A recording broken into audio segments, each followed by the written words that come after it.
What's up, guys? It is Rick Ginn, and I is today.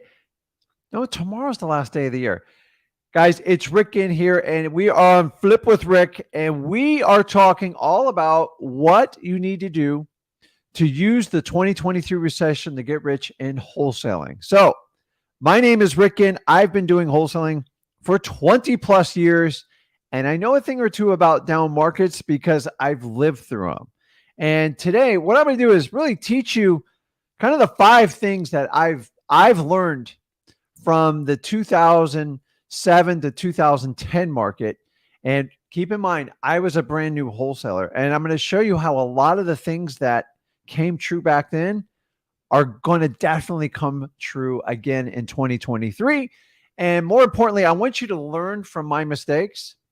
I learned a lot from it, and it's made me who the wholesaler I am today. And then more importantly, I'm going to teach you the shifts. So you can actually take advantage of 2023, where most wholesalers are going to run around with their heads cut off, trying to figure out how to wholesale like they did yesterday. And that was an anomaly. It's not going to happen like that very, very rarely. So we're actually going to have a new norm in wholesaling, which I'm used to, and I am very thankful it's back. You actually have to use common sense. You have to use discipline, and you can't speculate. So we're going to get into it. So I'm here for 2 hours. So there's a couple ways you guys can use this live stream to your advantage. Number one, on the right-hand side, you have your comment section. Let me know what market you're at. If you have a question, let me know your questions. And if you put it in the questions, I most likely will answer it. I can't answer all of them, but I try to answer the ones that haven't been asked before in today's live. And if you guys want to do the one-on-one mastermind 100% for free, I don't care if you've never done a deal before, if you've done 500 deals and you want to talk, if you have something you want to work on, I love working on deals. But if you have a problem, if you have a mindset problem, if you want to talk to someone who's been in this business 20 years, I'm happy to give you feedback. And here's the really cool part. I'm going to give you the truth because you guys aren't paying me. And I want to teach you from my wisdom and everything I've learned in this business. So a lot of people are like, what the heck's going on? Why is this guy talking about wholesaling? Guys, my name is Rick, and I've been doing this for 20 years. I actually love wholesaling. And you'll find most people come in and out of wholesaling because they try to make some quick money. I'm here to tell you, if you play the long game, you can make a ton of money in this business. So my goal here is me and my son created a course. It's called freewholesaling.com. And we are the only people on the internet, on this planet, that teach wholesaling real estate 100% for free. Why? Because it's super simple. Most gurus complicate it because they want to get in your back pockets. And number two, this is what I do. And I can have a huge legacy by teaching hundreds of thousands of people across the country, across the world. And if I had to sit there and teach you guys, every one of you one by hand, it's physically impossible to do. You're going to find most coaching programs, you don't know how many students there are. You don't know how long they teach you for. You don't know till after you pay. So we do it in reverse order. We give you access to freewholesaling.com. You just give us your email and exchange. I give you complete transparency. Every guru in the nation has my course. Why? Because I have nothing to hide. I don't hide stuff. I don't understand why everything's so difficult in wholesaling. It drives me nuts. And I've had a lot of the same frustrations with you guys out there. You give me 10 gurus and probably one, maybe two know what they're doing. And the reality is most people are on the take. It's easier to flip students than it is to flip properties. And our goal at Free Wholesaling is to root it out so you guys can get real-time information. Most people that wind up taking my course don't take my word for it. Go over to Wholesaling Houses for Real, and they'll tell you, I got people making hundreds of thousands of dollars on free information. So many gurus that tell you if you don't have skin in the game, you won't do it. The reality is you're going to have to do the work, regardless if you hire someone to do it for free. So you might as well invest in yourself. Me and Zach make it super simple. So please use the comment section on here. I want to have fun today. Today's a fun day. I don't have to be here. I want to be here. And that's the difference. So I am solo today. So I run the technology and everything. I don't have this big staff behind me because I'm an authentic wholesaler. So I did my wholesaling this morning. I got people out talking to sellers, and I love this business. So use the comment section. Guys, get in line on the mastermind. I take them in order, so we're kind of fair about it. And if you get in there, if you get in early, I pretty much try to get to everybody. And keep on, guys, I go live on Monday evenings as well, too, to give you guys more access. So without further ado, you guys know I have ADHD. I get excited. I like to have fun in this business. I find most people who teach this business just boring. Like, I was put to sleep learning wholesaling, and that's not how you learn. You got to be stimulated. You got to have fun. You got to crack jokes. And if you're not having a good time wholesaling, I don't want you to do it, because we have to help out a lot of people, and people like to do business with people that are fun. So without further ado, you guys know where I'm going with this. You got to have fun. Let's start out. Let me show you how to have fun in wholesaling. Check this out.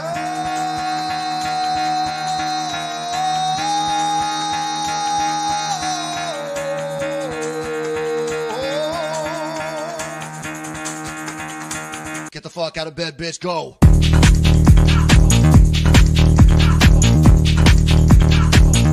Get up, and get the guy go.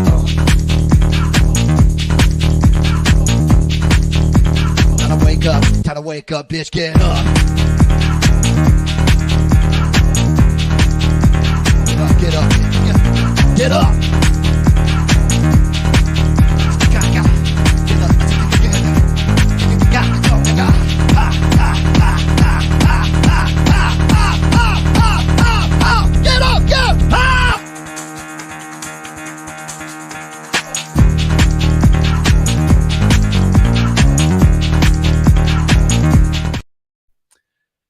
That's it, guys. So that video kind of describes what we do. We actually have permission to use that video.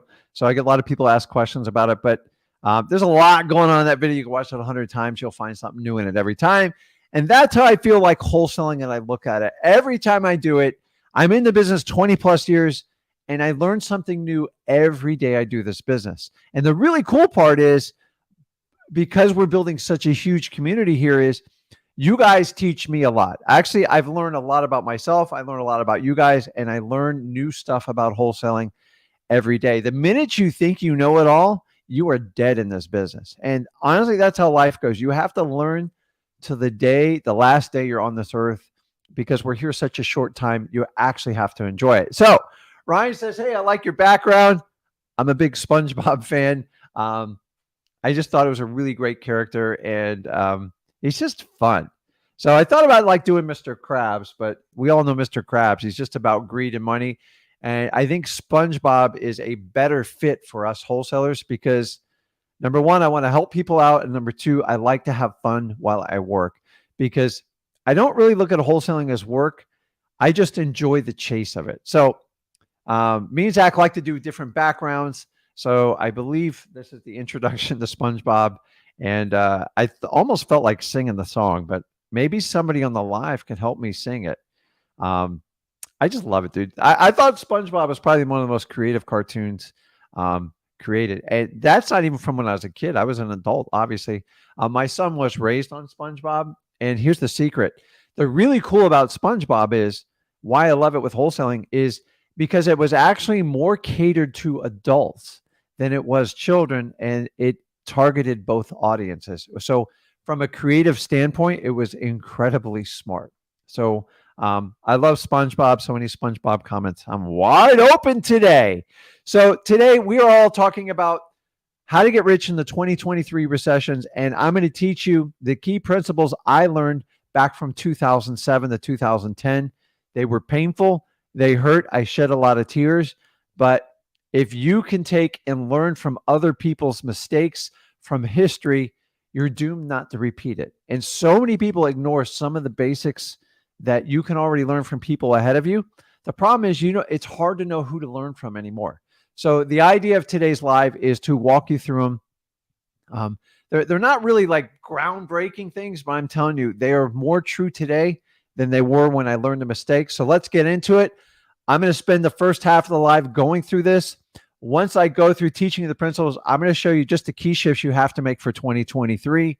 And once you understand that, then we'll jump on the live. I'll answer as many questions in the comments. I'll do the lives. I don't know, dude. I got a lot of energy today because I'm not freezing today. It's in the 80s in Florida. It's low humidity. God, this is what I live for, man. We had that cold spell, man. I thought, I don't know how you people do it up north or in the Midwest, but that was some cold temperatures. And God forbid, if you're in Buffalo, I don't know how you deal with that much snow, man. People freezing in cars and stuff, that is absolutely nuts. So, without further ado, let's jump into it. I'm looking at comments here. Kai says, the ADH thing, just so you know, I was told I had it late, like in middle school, high school, and thank God they didn't medicate me. And I was told I would fail wildly because I don't have the attention span. And what I do is, so if you guys learn, if you have the same thing, I want you to understand it's actually a superpower. It's not a kryptonite in you. And you just learn in different ways. So I believe every human learns in a different way. I believe our school system's completely archaic. It doesn't engage people. I don't even blame the teachers because their hands are locked. But you learn a lot more in life after you get out of school than when you're ever in school. And if I could go back in time, I probably would have paid attention a little bit more. But schools are here to create people to get jobs. And I have no problem getting a job. I had a job for 12 years. I just hated every minute of it. And if you're here, I know you think differently like me. So if you have ADHD, embrace it. It just means you think differently, you act differently, but your passion to solve problems is high, very unique and high, and it fits very well in wholesaling. So if you like, dude, what's this crazy guy talking about? I'm it. So I raised my kids this way. I don't know. I'm just different. I'm not like regular people. Like, that's just it. And I'm okay with that. I don't want to run with the crowd. I want to help out as many people as humanly possible. So if you have it, embrace it. If your kids have it, help them out. They need it from their parents more than anything. So it's a superpower. You just need to know how to harness it with them. And the minute you try to suppress it, you're going to make it 10 times worse. That's what they try to do with me. So I love it. I have more energy than anybody else. And that's why I do so well in wholesaling real estate. So I was told it would never work. And I'm here to tell you, if I listened to those people, I'd still be sitting at my desk job, making my $75,000 a year, not making this business work. So let's jump into it. Let's talk about the lessons learned from the previous market in 2007. So I basically got my run in 2004 doing the business completely full-time. And I honestly, the first 2 years I did very well. I learned quickly, and my ADHD helped me hyper focus. I studied everything I could on wholesaling, which was very little information. And here's the things that you need to understand. So going into any type of soft market means you're going to have higher inventory and dropping prices. And all that does really is it creates fear in the market. You guys know the famous Warren Buffett quote, when people are fearful, be greedy. And that's the market we're going into. When everybody else tells you to run from real estate, you need to go into it. End of story. There is no timing like wholesaling. You just do it. So remember, you are not buying on a retail level. So people are going to tell you, oh, I remember when I was a wholesaler, even my neighbors used to be like, ooh, the market, real estate market's real bad. How are you surviving? Guys, I never skipped a beat when the market dropped. I just had to make adjustments. So most people will feel sorry for you if you're in real estate and it's down. You are not like 98% of the other people in real estate. You're in wholesaling. We minimize risk and maximize returns. That's what you're doing. So don't fall victim to the rest of the real estate market. You're going to do it differently as long as you stick to these rules. Number one, you have to seek motivation first. If inventory is high and property prices are dropping between 1% and 2% a month, you can't be the first guy to buy these properties or gal. Honestly, you have to be really patient and you have to stick to your guns.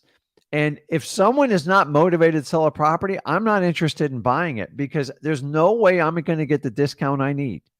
So in the last really 3 to 4 years, people have been buying properties at like slight discounts or even close to retail and finding suckers to buy them.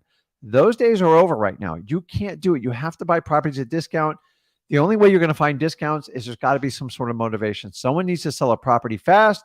They have a huge pending problem on it, or they're in financial duress. Either way, we help them out. This is basically just like a pawn shop, guys. You're just dealing with a much bigger asset, and that's it. So if you're working with someone and you're spinning your wheels, go back and say, is this person motivated or not? And the sooner you seek out the motivation, the better off you'll do. Non-motivated people typically going to waste your time.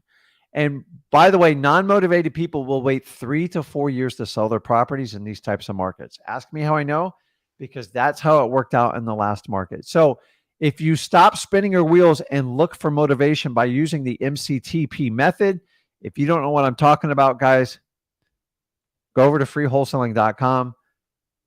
As I said, I go into detail on all this stuff, teaching you how to qualify people. The reality is you disqualify more people than you qualify. Using the MCTP method, which is nothing more than motivation, condition, timeline, and price, you can find out if there's motivation. If their motivation is just to sell it for the highest number, price alone is not motivation. You guys have to understand that. So understanding that motivation is going to be sought first. And honestly, if I don't have it, I move on. You're literally wasting your time. Remember, this is a volume game. So if I talk to 100 sellers and 95 want to sell it for retail, get rid of those 95 because you can't make progress with them and you'll work for free with them. It took me a long time to really grasp that concept. The reality is, unless you're talking to a realtor that understands what you do, you're probably going to waste your time until time and circumstances change. And we're going to go on that a little bit deeper.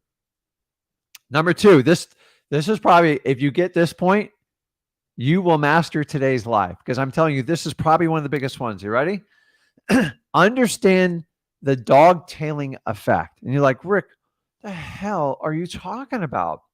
And I'm here to tell you, here's how it works. Think about your dog.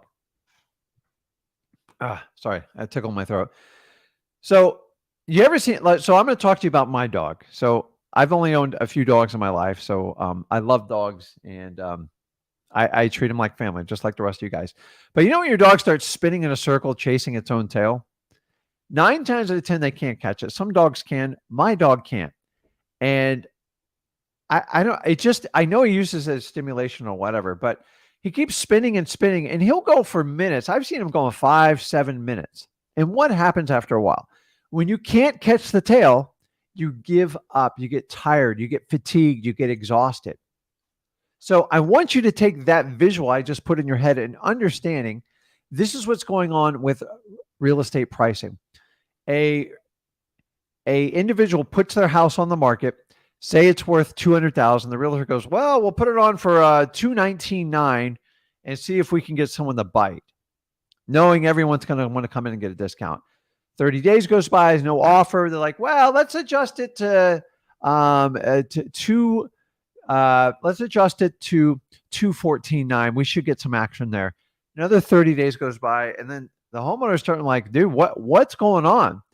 And then the realtor goes, well, the market's kind of changing. I told you your house was worth $200,000. So we're going to have to get aggressive. Let's drop it to $199,900, and now we can get it sold. Here's the problem, guys. They're chasing yesterday's pricing. So if pricing is dropping 1% to 2% a month, they're constantly chasing yesterday's pricing. And if they listed initially at $199,000, maybe they would have had a shot. But a realtor decided we're going to list it, whatever, 5-10% above what the retail is on it. And now the thing's probably worth about $180,000, $175,000. And then 3 months goes by.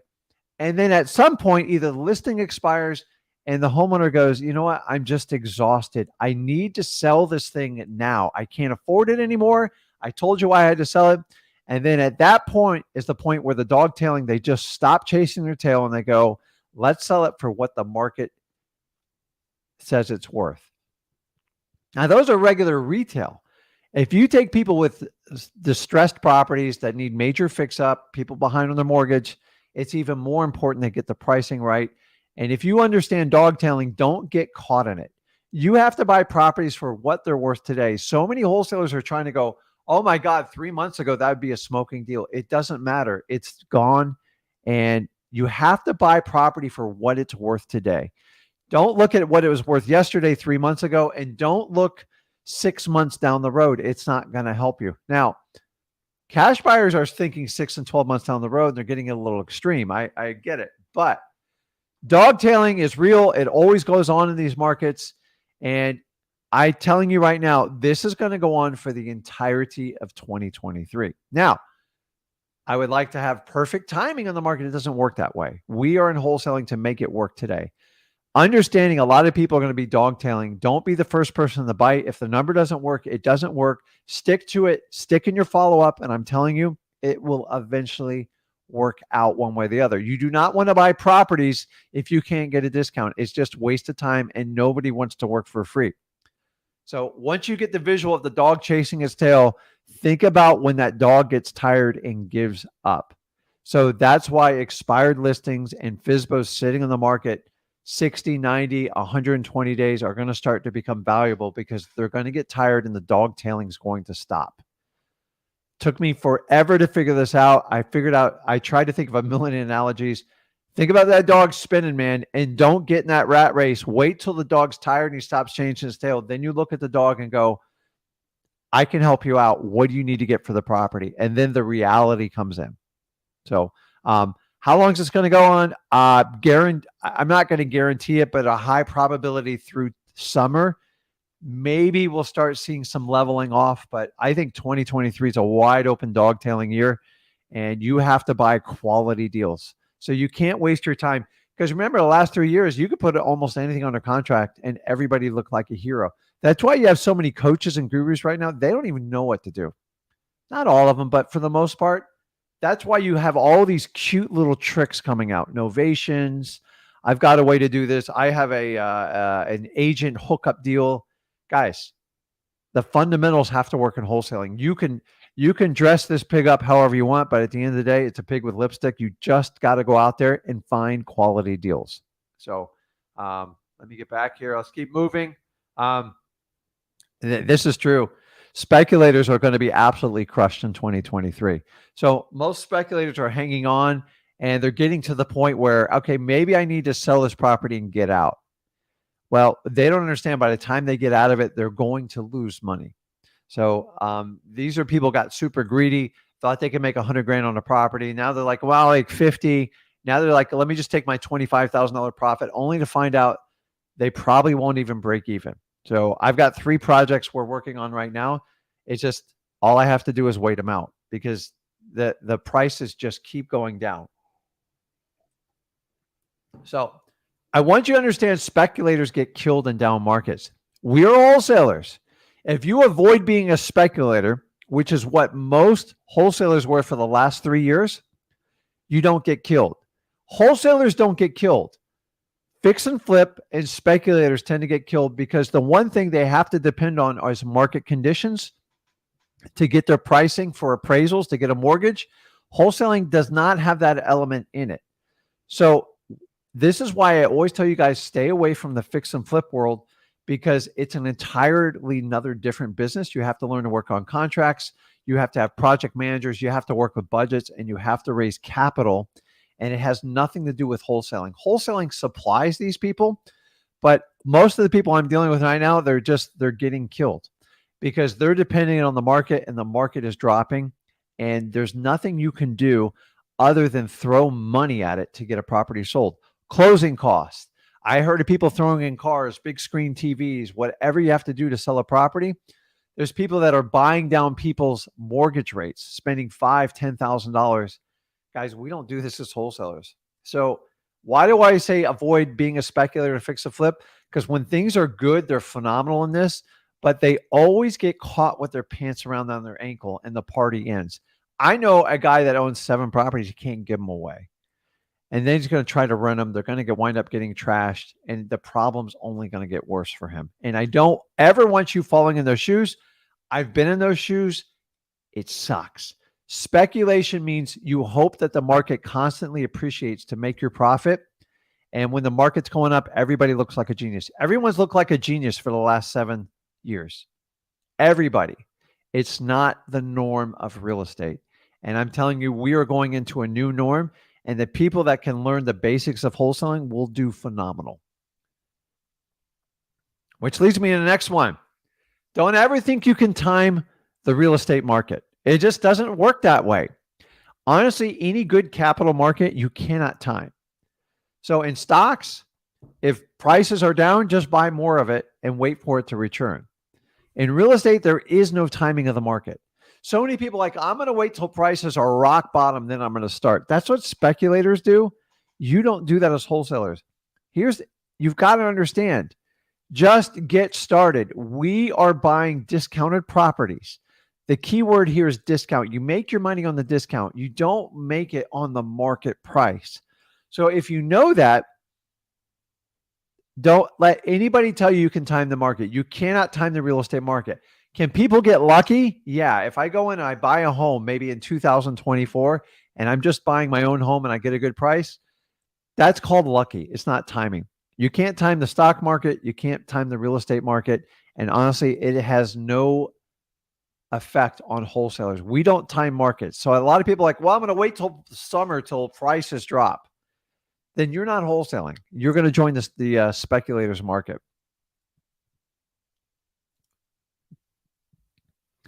My next key point is here, you have to stay disciplined in a down market. Honestly, you should stay disciplined in any market.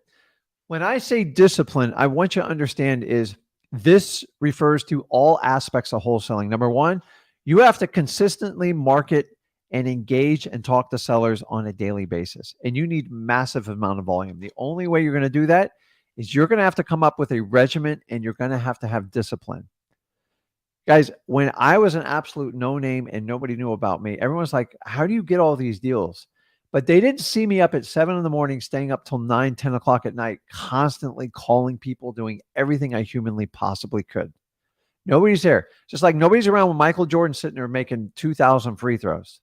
It's painful. I didn't get lucky, guys. I just did the work.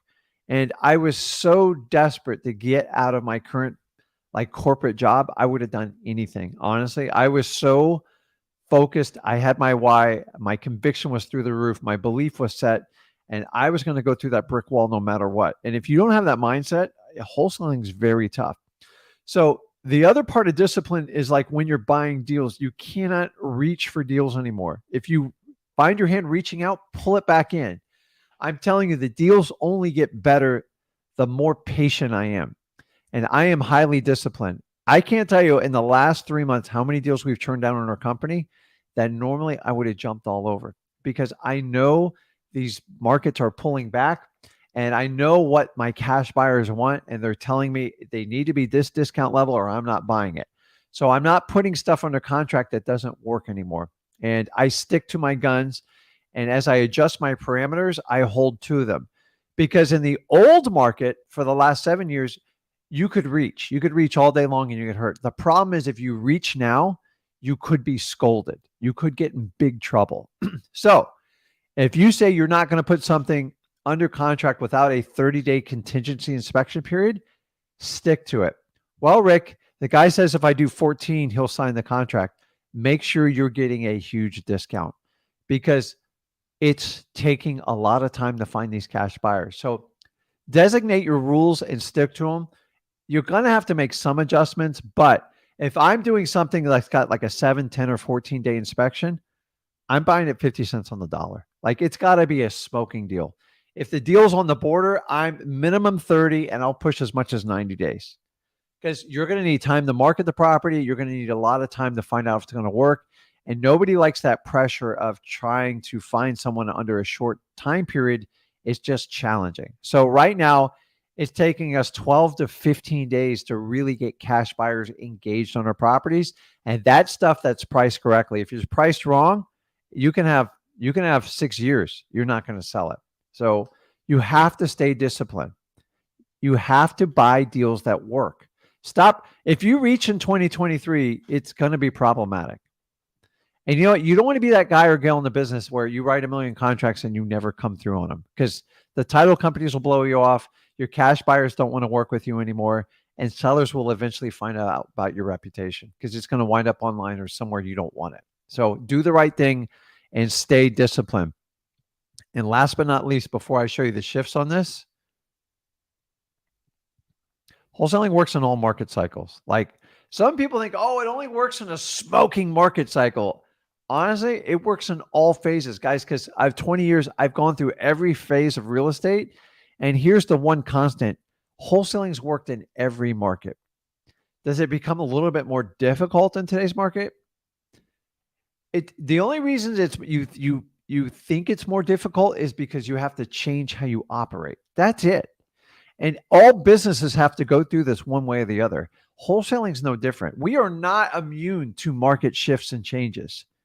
And I'm going to walk you through on the details, do it. But like, stop thinking wholesaling only works in this type of market. Actually, wholesaling is the one safe bet in real estate. It is the absolute best tool you can have in, in a down market or an up market. Why? Because you minimize your risk. That's it, guys. We are not looking to buy nice, perfect, pretty houses. Sometimes it happens. But the reality is we're looking to buy people's problems to help them solve it. And however we're going to do that, we're going to do it, and we're going to make a profit doing it. I'm not here to compete with realtors on regular houses. Let them do that on their own. So many people don't. I heard wholesaling only works in a really good market. Actually, it's difficult in a really good market because it's hard to get good deals. Well, I heard wholesaling sucks in a down market. No, there's deals everywhere. You just got to spend more time with cash buyers. It's just a constant change. And that leads me into our next bit here. We're almost done. We're going to do the questions. Don't worry. So let's talk about the simple shifts you need to make going into the 2023 market so you can be successful in wholesaling. And I've already basically gone over them, but I'm going to give you 2 rules. And this is the only 2 rules you get out of this live. Then I feel like I did my job today. And guys, 2023 is going to be different than how this business was for the last 3 to 4 years. End of story. I got frustrated back in 2014 on the guru spillover, like these crazy courses that came out everywhere, and everybody promised to fix all your things. And what happened? We have a 95% course failure rate in the guru business because it's oversold. And number 2, the support is just, meaning, how do you serve? If you have 500 students, how do you service 500 people? It's impossible, guys. If I took 10 of you on personally, I make it my mission if I was going to do that. And I honestly couldn't give you guys the time because I'm running multiple other businesses. And honestly, it's not fair. So I try to make it simple. Let's turn that 95% upside down. So if I'm engaging, say, 500 people today, and say 5% of you take action on it, whatever, the 20 or 30 people, I'm fine with it because I know you guys want it. The other ones, they're going to la and do what they want anyways. And I just don't understand how people coach people knowing that most of them are going to fail. And then here's the crazy part: is they blame it all on you guys. They weren't paying attention. They weren't doing it. I go, maybe your material wasn't all it's cracked up to be. The reality of wholesaling is actually very simple. You have to do these set things, and you have to do them over and over every day. The problem is that doesn't sell in the guru business. So that's why you have a guy on the beach with a margarita, with a computer, flipping houses, says, I never talked to anyone. It's complete BS. You got to go out there and bust your butt. And that's the big lie being told to everyone. A lot of people are like, well, you can do this way, and you don't have to do wholesaling because that's hard. Listen, you want to be a cupcake and do stuff like that? Go for it. You're just going to get disappointed. Anytime you have to take a shortcut and it sounds easier, you're going to get killed. I'm telling you, dude, I've been on this planet for a long time. And anytime I've tried to take a shortcut, it's problematic. It's going to cost you more money, more time, and it's going to burn you out. So when you hear all these crazy titles for courses, and by the way, there is an active people out there taking our courses, chopping them down and selling them in 2,000 to 3,000 piece bits, word for word.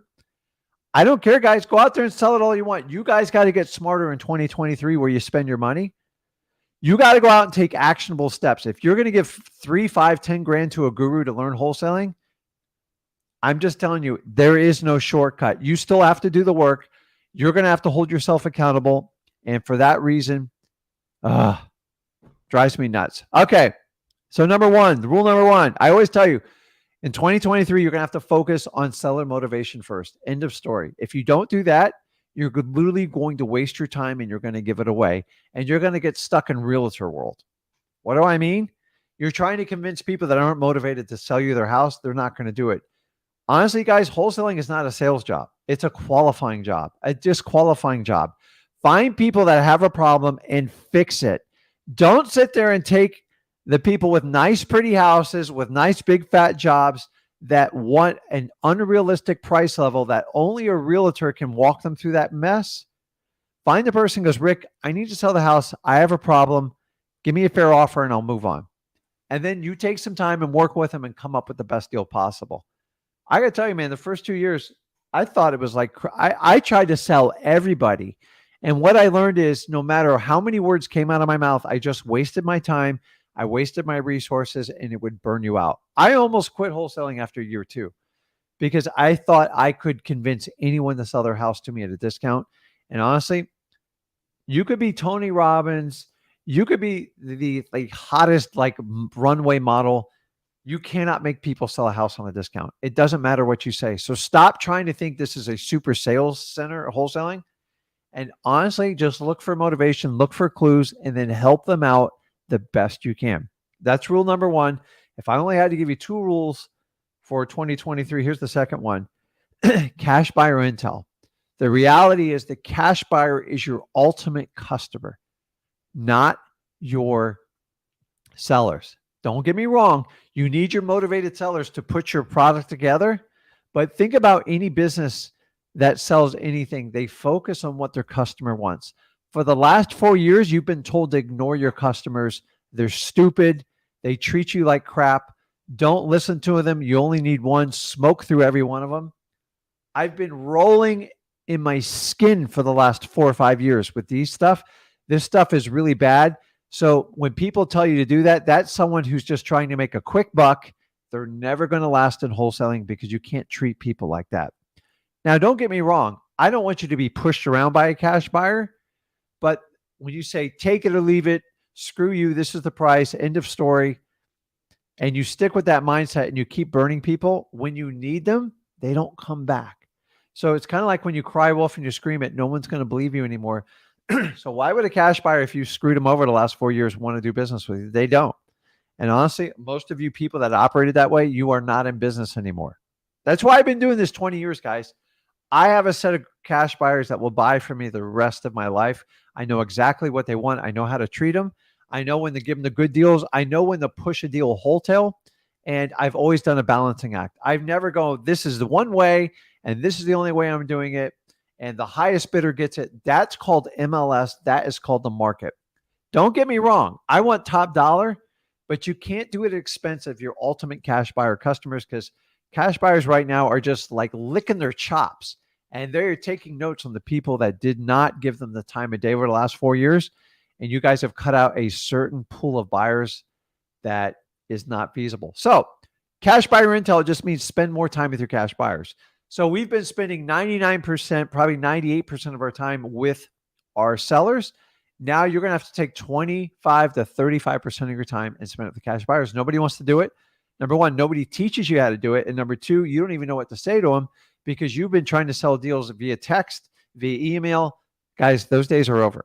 And the days where you have 500 cash buyers, you've got to be kidding me.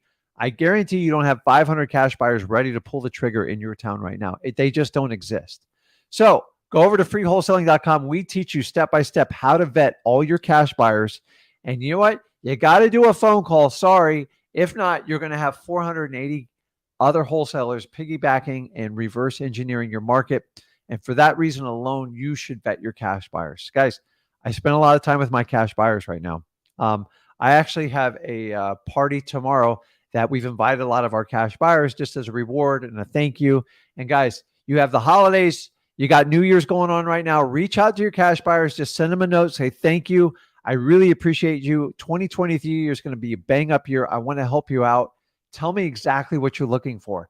And why I like getting the cash buyer intel is because once I truly know what they want, get rid of all the crap, find out what they're qualified to buy, find out how much cash they have willing to spend, find out what types of deals they want. They want rundown properties, fix and flippers, or just rental for landlords. then I can aggressively go chase properties with confidence. But really, the last 4 years, you guys assume everybody's standing in line waiting for it. That doesn't work anymore. If you're out buying properties based on that, you are going to get killed. So spend time with your cash buyers. If you haven't done it, start today. Send them a thank you note. Go, listen, I appreciate everything you've done for me. And I appreciate you working with me 2022 and the changes. And I can't wait for the value and the properties I'm going to bring you in 2023. Tell me what you need. I want to work with you. And guys, if you find the right cash buyers, and they're far and few between. So when I have 50 people fill out my form, when we market form, when my staff goes through it, I'm lucky to get 1 or 2 out of it. It's just the truth. Most of them are wholesalers, and I get it, and I teach you guys how to reverse engineer it. But most wholesalers don't understand this concept. And those who will spend time by collecting this cash buyer intel, it's going to be extremely valuable. And just get a basic database. You can use Podio. There's a lot of really cheap, inexpensive CRMs out there. I like Podio because you can start for free, and it's like $12 a month to do the advanced one. And put as much notes in their birthdays, their kids' birthdays. So it goes a long way, man, like a long way. So I just ran into a cash buyer today, and he goes, Rick, you don't remember this. You sold me a property 7 years ago. I sold him a package of 3 on the same street.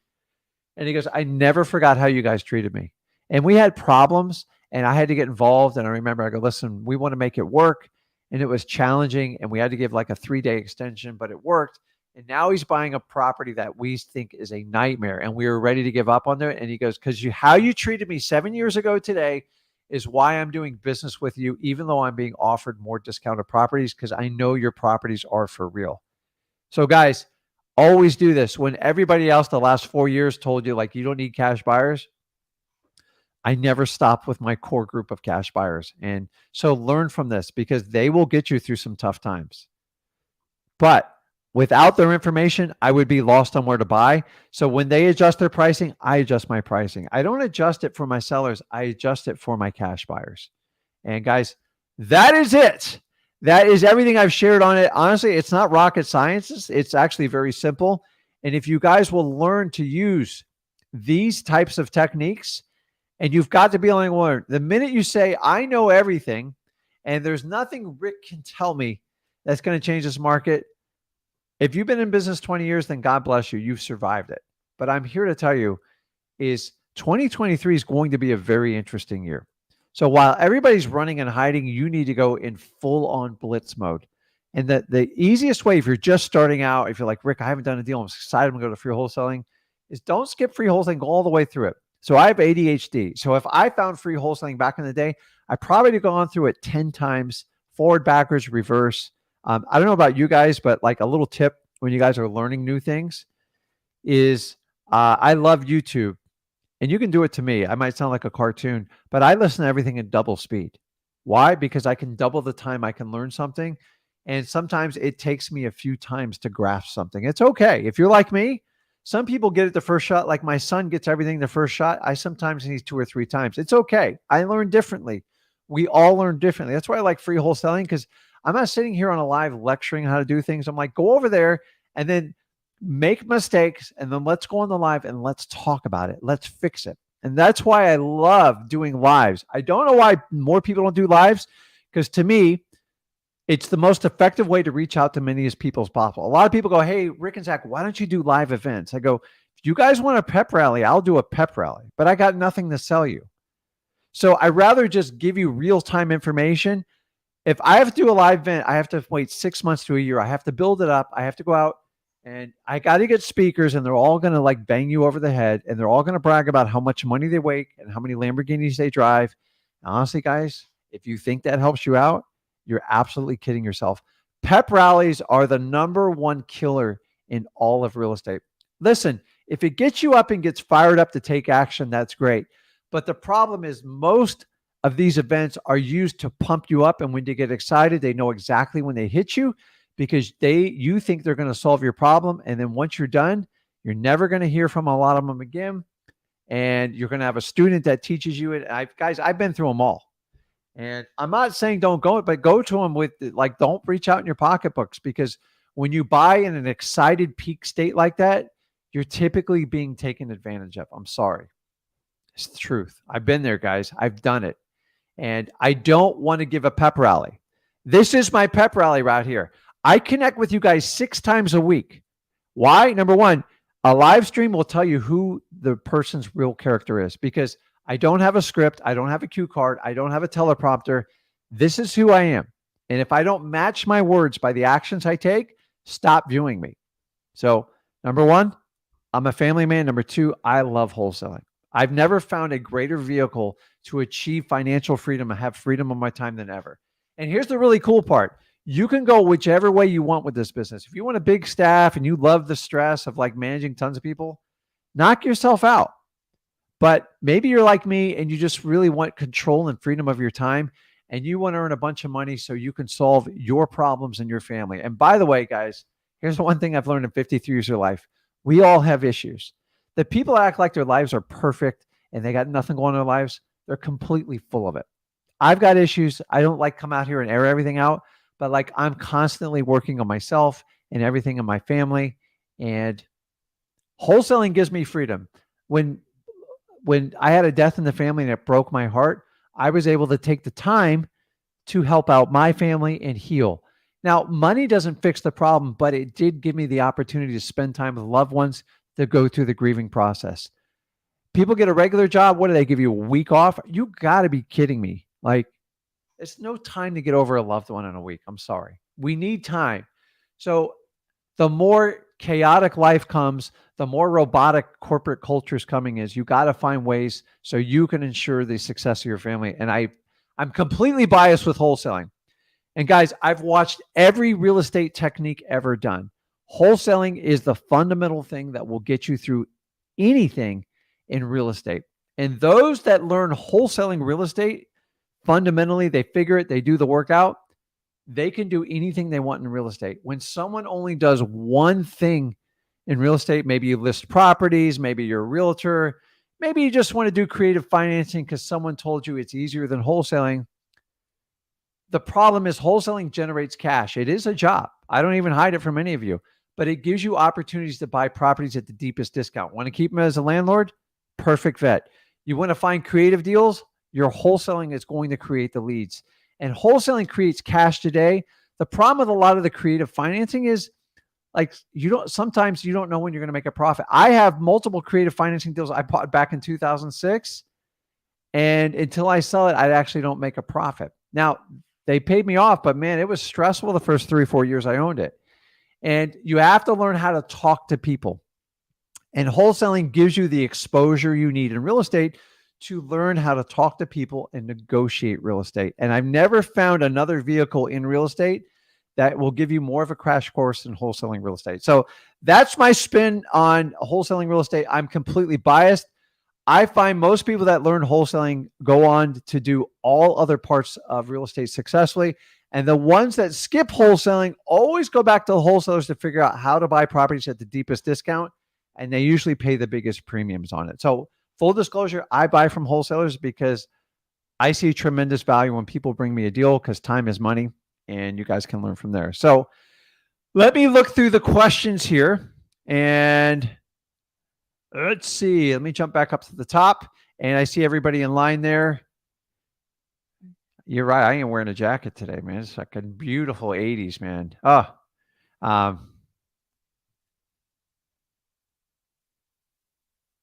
So here's a perfect example. So Patrick says, past year got very close in my market, but was so crazy. People expect more than the numbers calculated. Do you think it's going to change?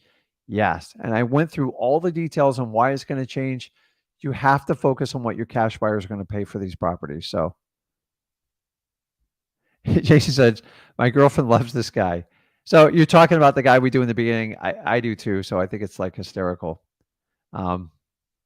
Let's see here. I highlighted some others.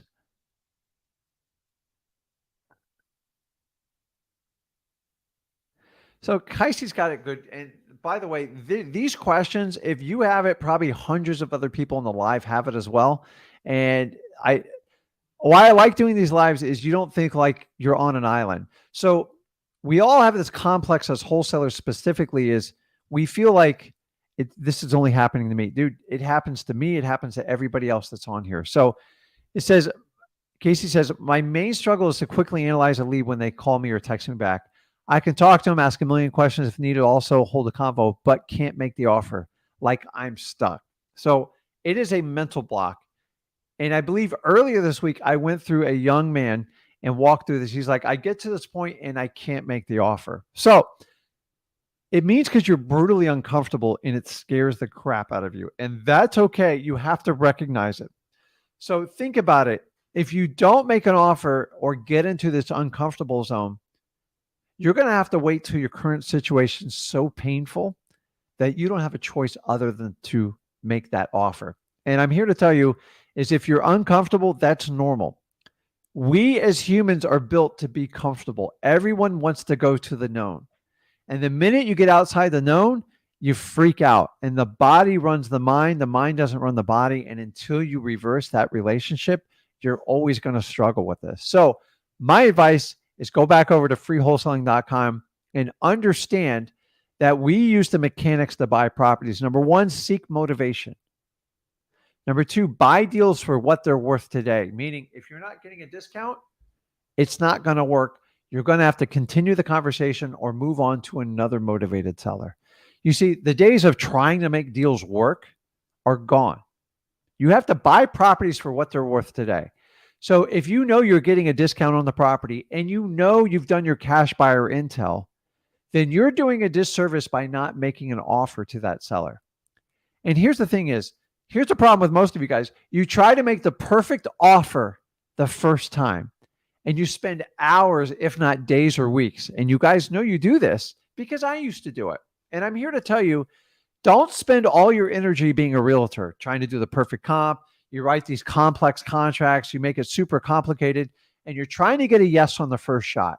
So just go in there, find out if there's motivation, build some rapport, and just go in with a low offer and make it playful. Why? Because you have no idea what that seller is thinking to sell their property. You think you do, but you don't.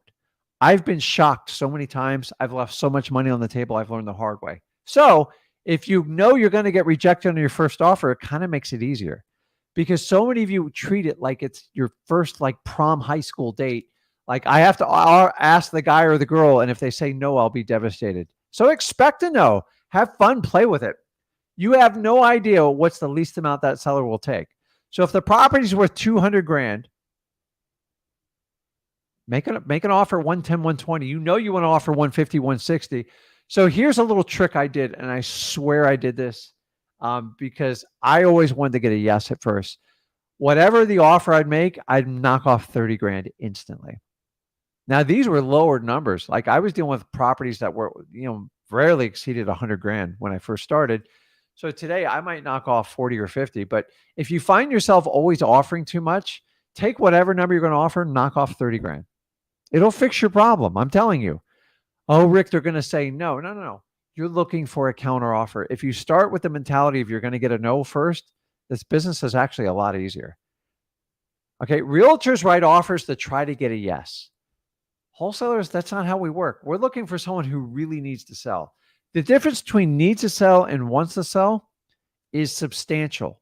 If they need to sell, they come to us, wholesalers. If they want to sell, they go to realtors. If you understand and differentiate those two, this business is actually easy. You just need volume. Coffee's brutal today. Ugh. I had a different coffee maker. Okay, I'm coming over to lives. Omar says, you've dealt with a market like this in the past? Yeah, I dealt with the worst market we could have gone through in the last 100 years. In 2007 to 9 in Port St. Lucie, home values dropped almost 70%. Guys, I owned 26 homes at that time in Port St. Lucie. You want to talk about a guy who freaked out? I did everything wrong. I panicked. I sold. I did this. I became a motivated seller. I became a really tired, burnt out landlord. And I decided I was going to go back to wholesaling and stick to it because it's what I did best. Everybody acts like renting properties is so easy and they just go up in value and like the tenants pay. It's not that simple. I have properties right now. Actually, I met with Zach this morning, and we got evictions going on. We got properties that need issues. I got properties that need roofs. It never stops. There's no such thing as passive income in real estate. And I love when people go, well, if you invest in my project, no, it's not. Nothing's passive. I have to pay attention to make sure you finish your project. Like, I'm invested in a lot of real estate projects I have no control over. I thought they were passive. They're not. I make a lot of phone calls. I send a lot of emails. You always have to pay attention in real estate. So have I been through this market? Yes. So if you follow the 5 tips I gave you in the beginning of this live, they will help you out tremendously, because I broke most of those 5 rules and it caused me a lot of hardship and pain for 2 to 3 years. So life is the ultimate learning tool. And honestly, the more mistakes you can make, the better off you'll do in life. The key is not to make the same mistakes over and over. If you make the same mistakes over and over, which is what most people do, then that's on you, because you're creating the pattern and you're fostering it. So yeah, I've been through it, man. So Robbie says, do you think novations may not be as beneficial as they previously were? Novations have nothing to do with wholesaling. Sorry. Novations is just a trick. So a novation in its true form is when you replace one contract with another. It should happen naturally. By doing novations, you're putting a property under contract, full well knowing you're never, ever going to fill that initial contract. In the eyes of the court, and I've been in court, guys, if you never truly intended on closing on that property, that first contract, it's fraud. You're lying. You're manipulating people. Now, some established investors, they can get away with it because they have the ability to close it. So if I'm starting out brand new and somebody sold me a novation course, you have no ability to ever close on that contract, nor did you plan on it. And you know it going into it. And then let me get this. You're going to enter into a power of attorney. You're going to enter into a listing agreement. And remember, your power of attorney is a fiduciary responsibility. There's no way you can buy the property for a huge profit and look out for the seller's best interest. It is a 100% conflict. And third part is, now you're being told to record an affidavit saying you have an equitable interest in the property. You really don't. And guess what? The title companies have all figured out. The underwriters have figured out what's going on. My title company's been inundated in Port St. Lucie with these. And now I'm buying these properties because novations have over a 50% fail ratio. Because trying to partner up with an unrealistic homeowner, God bless you, man. And so people are trying to record liens and doing it. Guys, a power of attorney, the word attorney is in there for a reason. You should be using an attorney to record it. And by the way, when you record an affidavit, you put yourself at massive risk, because all you are is clouding the title. And don't kid yourself, you are clouding the title, and it will have financial consequences if you do not fulfill that obligation. So nobody ever talks about what happens when a novation fails. You have to unwind a power of attorney. You have to unwind an affidavit. You have to cancel a contract. You have to cancel a listing. And you have to formally work an agreement out with the seller and the title company. Most newbies are not equipped for that. That's why I don't like novations. So I've done novations naturally, meaning I put a property under contract. It just didn't work out. The seller forgot to disclose something. I said, that price, I can't make it work out. Hey, listen, we have a real estate company. I do have buyers that are interested. If you want, we can let them take it over. But I let the realtors make their commission. I don't try to jack them for 50 grand. It's like, novations is just a really clever trick, and it is clever. But the minute you record the affidavit, you are now going to be red flagged. So how do I know this? Because like right now, I had a property where we had a problem. Somebody else tried to buy it. I tried to record my affidavit legally, and the court system will not accept it without my attorney, a copy of the contract and everything. So guys, when you record your affidavits with your novations, you're going to be called to the table. So I have 5 local title companies. And if you record an affidavit less than 6 months, it has to go through an underwriter, and you have to explain in detail the whole thing. And I find most people, novations are not very truthful with the seller, and it creates problems. So I don't like novations. It's my opinion. I'm not giving you legal advice, but I'm telling you, look up and talk to your attorney what a power of attorney is. And if you guys don't believe me, take the paperwork you get for your novation courses, because they're out there everywhere. Why? Because it's sexy and people can buy it. Give it to your attorney and see if they bless it. More than 75% of the attorneys goes, listen, you got a lot of risk by doing this. And you're talking about a guy who has the ability to do all these. I don't do novations. I don't like them. And I don't think they belong in the hands of beginners. And that's my opinion. I'm not going to change it. If you think it's easier than wholesaling, God bless you, man. Because, by the way, they're going to close it where you can't record these affidavits anymore, or they're not going to issue title when there's an affidavit like that anymore. So it's a problem. And by the way, when you record an affidavit and you're wrong, and a lot of you are going to be wrong when you do it, you are now open for defamation of title, and it's very expensive. And then you're going to be held liable. Why? Because now you're considered the professional, even though you're a newbie because you bought someone's $3,000 Novation course.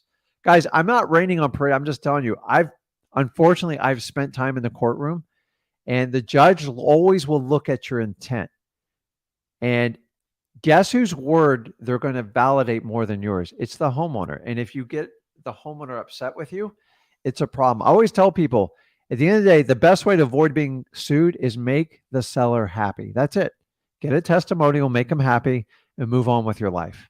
And the minute they're not happy, they can create problems in your life no matter what you do. So let's jump on to the lives, and let's help some people out here, man. Jason, you there? Hey, yeah, I'm here. I'm here, Rick. How are you doing? Good, man. How you doing? I'm very well, thank you. I love you guys a lot, man. I don't know. Zach is very young. I'm only 28, but dude, I don't know. You guys have raised him really well. He's really like emotionally like mature, man, and I really love it, bro. So, I have a house here that I have under contract, and a lot of the things that you mentioned today really resonated with me, especially the fact that I may have done some speculation. I started this year, and I feel like I've sort of fell in that trap. And also, what really, I feel like you pointed out was that I'm looking at comps from about 3 months ago, and I'm still in that market trying to make the deal that. Yeah. And so You're dog tailing, aren't you? yeah, dog telling. I was like, oh my goodness, that's me. But I'm glad you're pointing it out. But here's my problem, right? So the house is worth about 650,000 to 675, and I have it locked up for 410. But that was coming from 445, and it was on market. So why? I'm trying to wholesale for 15,000, which Mhm. brings it to 425. But I'm having a hard time getting buyers to accept that, because I mean it was just previously 495, on the market. So what's going on there? Is it really too high for buyers to take So on? without me going in and doing like a deep dive on it, which I don't want anybody stuck in realtor world. This comes back to, so here's the challenge we have. So you are dead right on what's going on. We're all trying to rely on yesterday's prices, and the prices are dropping today. So it's like you have to anticipate, like, because comps are always dated information. They typically take 30 to 90 days to record, depending on what part of the country you're in. I don't care what software you have, like there is a delay. So when the market's going up, it's a piece of cake, right? It's like, oh, okay, well, these are the prices yesterday and they can only go up. So you felt firm on a bottom line number. We have the invert problem now. So the comps yesterday are going to be the highest they're ever going to be, and they're only going to get lower. So if a property is dropping 1 to 2% a month, then you have to use very conservative numbers. And yes, you are guessing to a point, but here's how you validate your numbers. You just talk to your cash buyers. Guys, I am wide open right now. When I have a deal that's on the fence, unless it's a highly motivated property, meaning it's vacant and it's really run down, I'll put it under contract for what they want, and then I'll reverse engineer the price and ask for price reductions. Now, if I have somebody who's living in a house, they've had it on the market 6 months, they've accepted a reduction, but I know it's about 25,000 off, I'm going to go talk to my cash buyers, the ones I have established relationship, and I'm going to take some risks here. I might even share the address with them. Go, listen, I got this property. We can work together. I'm not making a lot of money off of you, but I want to make it work for you. Now, I don't want to be a realtor, but like I'm going to say, listen, if I could get you that property at 3, 92 or 390. Is that something we can maybe work forward together? Because I already have and I'll tell them, sometimes I'll just tell them I have it under contract or I have a relationship with the seller.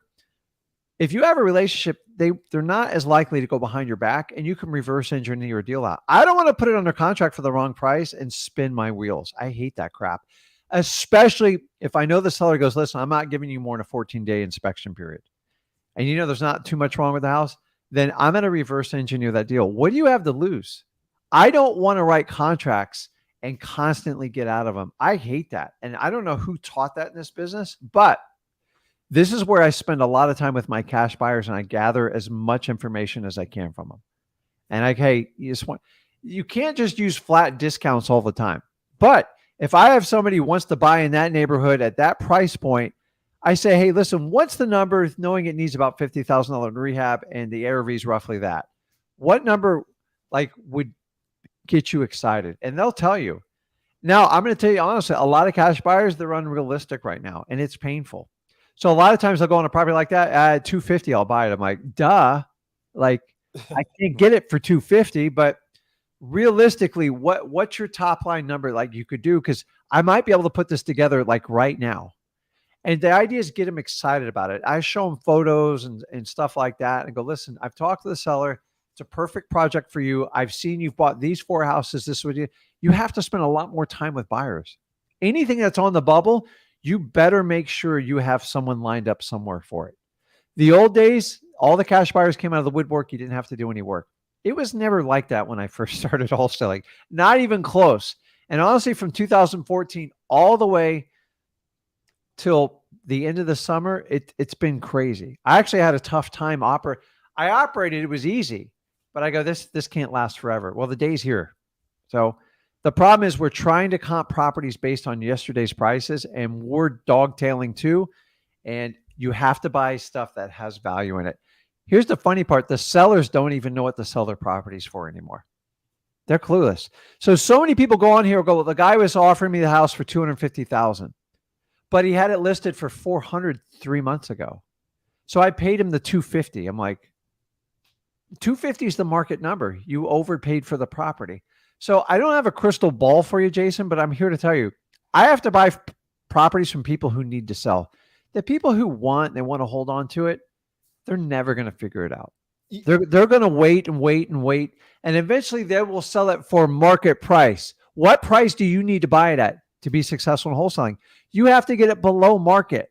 So if someone's dogtailing just to get the market price, you're wasting your time with them. And you've got to identify that sooner than later, or it's going to burn you out. Now, here's the good news. At some point, this crap will stop. And once you figure it out, you're going to run for the next 5 years. Nice. So you got a choice. You can either get out of the business because it's a little bit challenging to price stuff, or you can figure this out over the next 3 to 6 months. But once you figure it out, and once there's a bottom of the market, it's gonna be really easy. Because once we know there's a bottom line number and it's at least flatline pricing, you can confidently put properties under contract without over talking to your cash buyers and know you'll have a predictable, profitable outcome. Right now, dude, we're on soft bottom, and I know it. Okay. Dude, I was looking at a deal the other day for $375,000. I'm like, that's good. That's good. Because I kept looking at yesterday's prices. Dude, it just sold for $240. And I was going to go in at like 300, and I had to go back to my rules and everything. I'm like, this is stupid. But there's always an idiot out there who'll pay a little bit more. Remember, you've got to be in this business for the long run. You have to buy for today's value. If you don't have value in it today, it's not a wholesaling deal. The speculators of yesterday, they're all going to get wiped out. It's going to be painful. It's going to be ugly. And I'm telling you, if you can survive in wholesaling, by buying value add properties, you'll do very well. And so the problem is, how long you been wholesaling for? I started this year, and I got my first deal. Actually, after I spoke to you guys on a live stream, Zach told me to go ahead and do 100 refer driver for dollars, 100 for sale by owners. I got my first deal that way from FSPO. So now I'm looking for my second deal. It's been months, but actually I'm so addicted to doing this, and I've been getting better. But now I do have something under contract, but it seems like I really didn't follow the rules like, you guys said, Yeah. and now I'm paying for it. Yeah, I know. So you get a little bit lucky. So the reality is, I'm here to tell you the reality. If you guys followed all the gurus over the last 3 to 4 years, you're going to have to open up your mindset and go, okay, that was the lucky run. Now I actually have to do this business. Yeah. And dude, it's not sexy. Like, get a guy who take like a UFC MMA fighter. Like, I'm biased. I love that stuff. Dude, those guys have to go in and grind every day. Like, they don't take the sexy way out. They have to be prepared for the next fighter coming up and assume the guy's going to try to kill him, he or she. And it's no different in what you do. You have to, like, people will take advantage of you. Like, do you ever let me ask you, Jason, you ever think I've lost money on a deal? Oh yeah, I'm sure you have. The only time I lost money is when I broke my own rules. End of story. I did fix and flip for a while. Hey, dude, it's a completely different business. Wholesaling found the deal, and then that part of the business had to figure out, and I had to figure out how to work with contractors, and I didn't know how to do it. And to this day, it still drives me nuts to the point I hire someone to do it, and it's expensive. And then you have to have project managers, and then all this eats into your profitability, and that's how you wind up with these fix and flip shows. Like, if they showed you the real numbers, you would never even touch a fix and flip. It's the truth. Guys, I've been around 20 years. I've done a million of them. The safe play, not the safe play, the smart play has always been wholesaling, because you make the money on the deal. Let somebody else dream about the profits after it, because after the wholesaling deal, it's all unknown. You have no idea how much repairs it needs. It's like going in for surgery. When the surgeon goes, well, I'm going to go in and see if I can fix it. And they go, man, we found a whole nother set of problems, and it's going to be this much more. And it's like, and let me ask you, when a doctor cuts you open, once they're in, they got to finish it, right? There's no like, we'll come back and like a month later and figure it out. So once you open up a house, you have to figure it out. So if you stick to some basic rules, which I've taught you today, the sky's your limit. The problem is you start going down these nitty gritty speculation things, and you start hoping for the best. Wholesaling has nothing to do with hope. It has nothing to do with faith. You have to have rock solid numbers, and you have to make it work. There is a time and a chance to take a risk. And 2023 is not the year you take a risk in speculating on a property. So tell me about the first deal you get. You found it driving for dollars, right? No, that one was for sale by owner. For sale by owner. And why did they want to sell it? Well, she was an investor, and she was trying to rent it out, but it needed some work. And she wasn't really motivated, but I followed you guys as advising just build some rapport. Yeah. And she eventually just lowered it. And just like you said, and it's exactly like you said, I got lucky because, I was going out there offering numbers that didn't make sense. So I did get lucky on that one. And I'm guessing that's why I've struggled over the next few months trying to get this one locked up. But it was for sale by owner in Texas. Yeah. Okay. So I'm just telling you, if you will, because if you constantly change your parameters for buying, the seller's going to yank you all over the board, and you're going to let your emotions get the best of you. And so me and Zach teach you the art of detachment. You ever heard of this? No. So, dude, this took me a while, and I'm telling you, this comes under discipline. When you make an offer for someone, I know every wholesaler on this live stream, like, you want the deal so bad. You can taste it on the tip of your tongue. And some of you show your poker face way too eager, like, oh God, please sign. And you have to do the opposite. So people say, you always got to be walking away. I don't believe in that. But you have to remove your emotional connection to buying a property. Number one, you're not living in it. It's not your personal property, and your wife's not painting it, or whoever. So once you understand that, when you make that offer, you have to show detachment, meaning, hey, listen, if you take the offer, great. If not, I understand. Like, you just got to go, I'm going to move on with my day, just no matter if you take this offer or not. And if your sellers see that, they treat you differently. So it's just like when you open the door, you let your dog out, you got one or two choices. You can sit there and beg them to come back in. Or if you did like me, you go out and chase them in like a wet rain.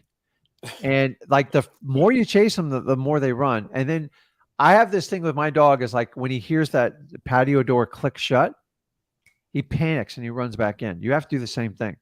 Like people are no different than dogs. Like we have tendencies.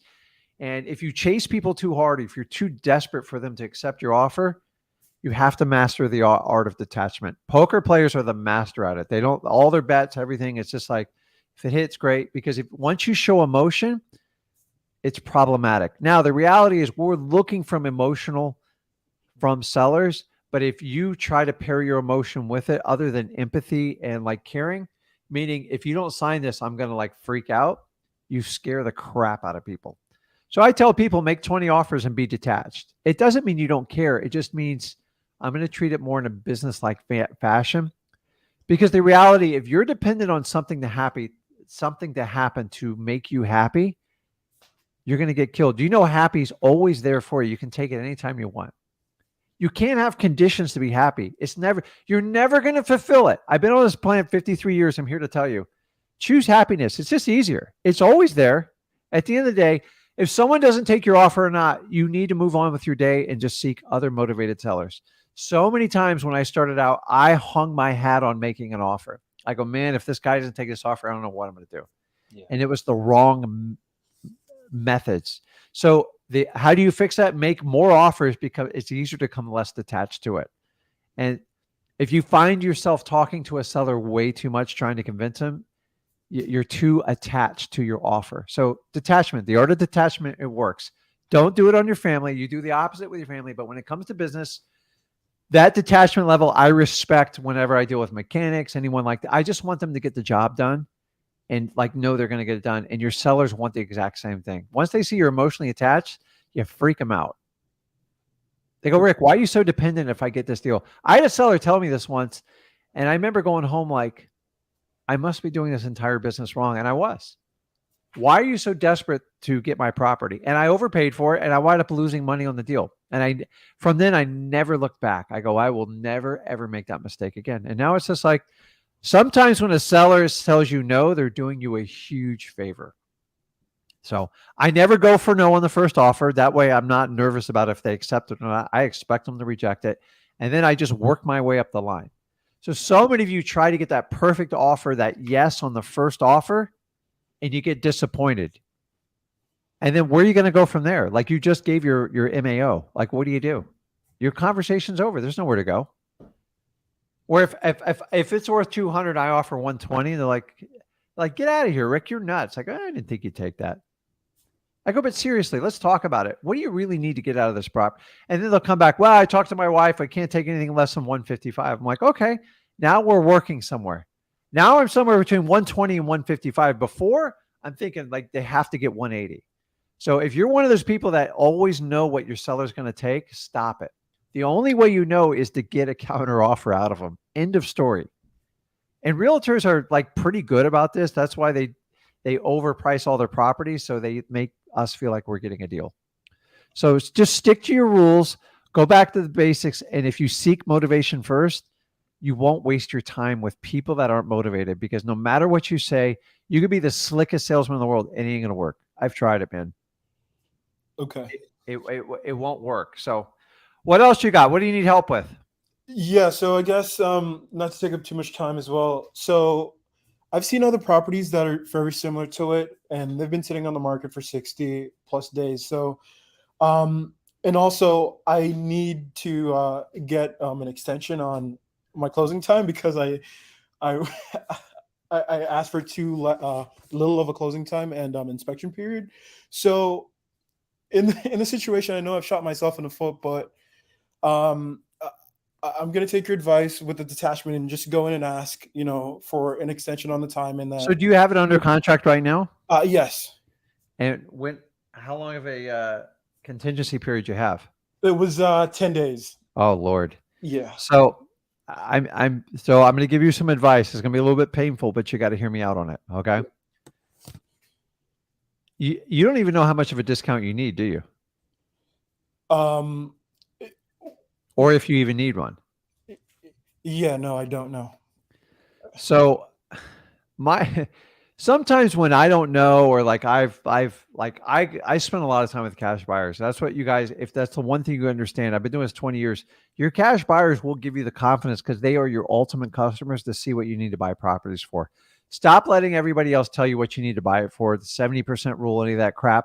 Find out what people will pay for stuff and then just reverse engineer it. That's number one in the down market. Number two, if you have no idea, if you just ask for an extension, you're just probably going to be in the same boat 2 weeks from now anyways. Oh, I see what you're saying. Okay. So, So here's the ultimate art of detachment. And this is really hard for people who've never done it before. I really struggle with this. Sometimes when I don't know, and maybe I was wrong and maybe I made an emotional decision, I go just like, you're going to go, hey, can I get an extension?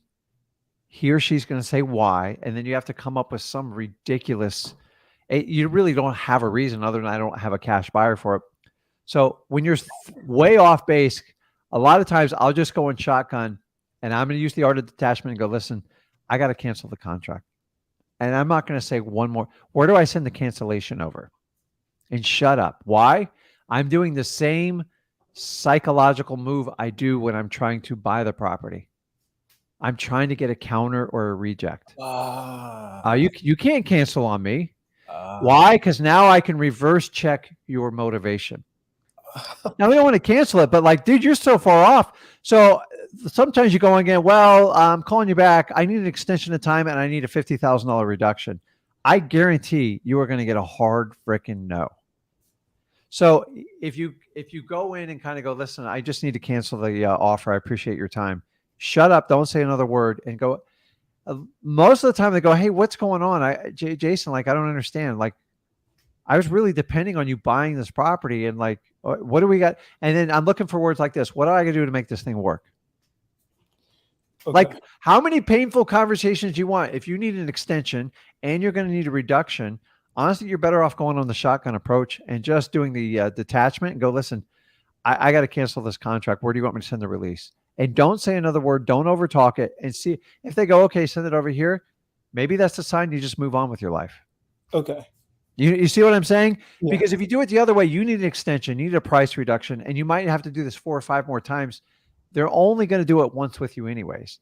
And you're only going to get one. You're either going to get an extension or a price reduction. You're probably not going to get both. So an easy technique around that is just kind of a reverse psychology. It's like, listen, I need to cancel it. And then if they start to give you lip about it, then that opens the door to renegotiate and open the door about the deal. Because what are they going to do? They're just going to have to put it back on the market, right? And they're going to struggle with it again. Yeah. So that's why I don't want you guys putting properties under contract for the wrong price, because in a dog-tailing market, a lot of times you can sit around. Now, it's painful waiting for someone to understand they're never going to catch their tail. But letting them know you'll be there when you get fatigued and tired goes a long way. Guys, I've waited people out years. I don't care. I'll come back for money anytime. And then I go find people who want to work with me today, tomorrow, the next month, and so on. And if you do this business long enough, someone always calls you back the next day. Go, hey, Rick, you remember we talked to you 6 months? I'm ready to go. I'm like, oh my God. And it's the best feeling in the world. Nice. Because they accept reality. They give up and they go, listen, I got to move on. The house is trashed. I moved out. I can't afford it anymore. You were right, but you were brutally honest with me, Rick, and I appreciate it. And I want to do business with you. As opposed to all the investors that put everything under contract and they keep canceling. I love to find sellers that have had their properties under contract like 3 and 4 times. When I find that one, I want you guys to go just like this. Are you tired of playing the game? Just because they assume all wholesalers are full of crap. And I'm going to go, listen, I didn't put it under contract for this reason, but I let them do the dirty work for me. And when it gets down to the right price, then you can strike. Because once they get down there, they'll just not give it away, but like, what price moves this thing? I want it gone tomorrow. So let other people do the dirty work for you. It happens all the time. This is like an interesting market. And the people that are patient, you can still find motivated people today and make money. But the ones that are on the edge, don't go in and enter in the wrong contract price unless you really have an airtight strategy. Because you're better off it's not going anywhere, guys. People aren't chasing these properties down anymore. And it's only going to get worse. I looked at the numbers the other day. They're staggering in my market. The amount of inventory going on the market. There's too many properties. There's not enough buyers. It's like the perfect storm. Wow. and it's going to work out. So you don't want to be the guy who bought here when you could have been doing here, but you don't have to time the market. And you guys don't, meaning that just don't buy from the people here. Wait till they're done dogtailing and they're fatigued, then attack. Not attack, but help them out.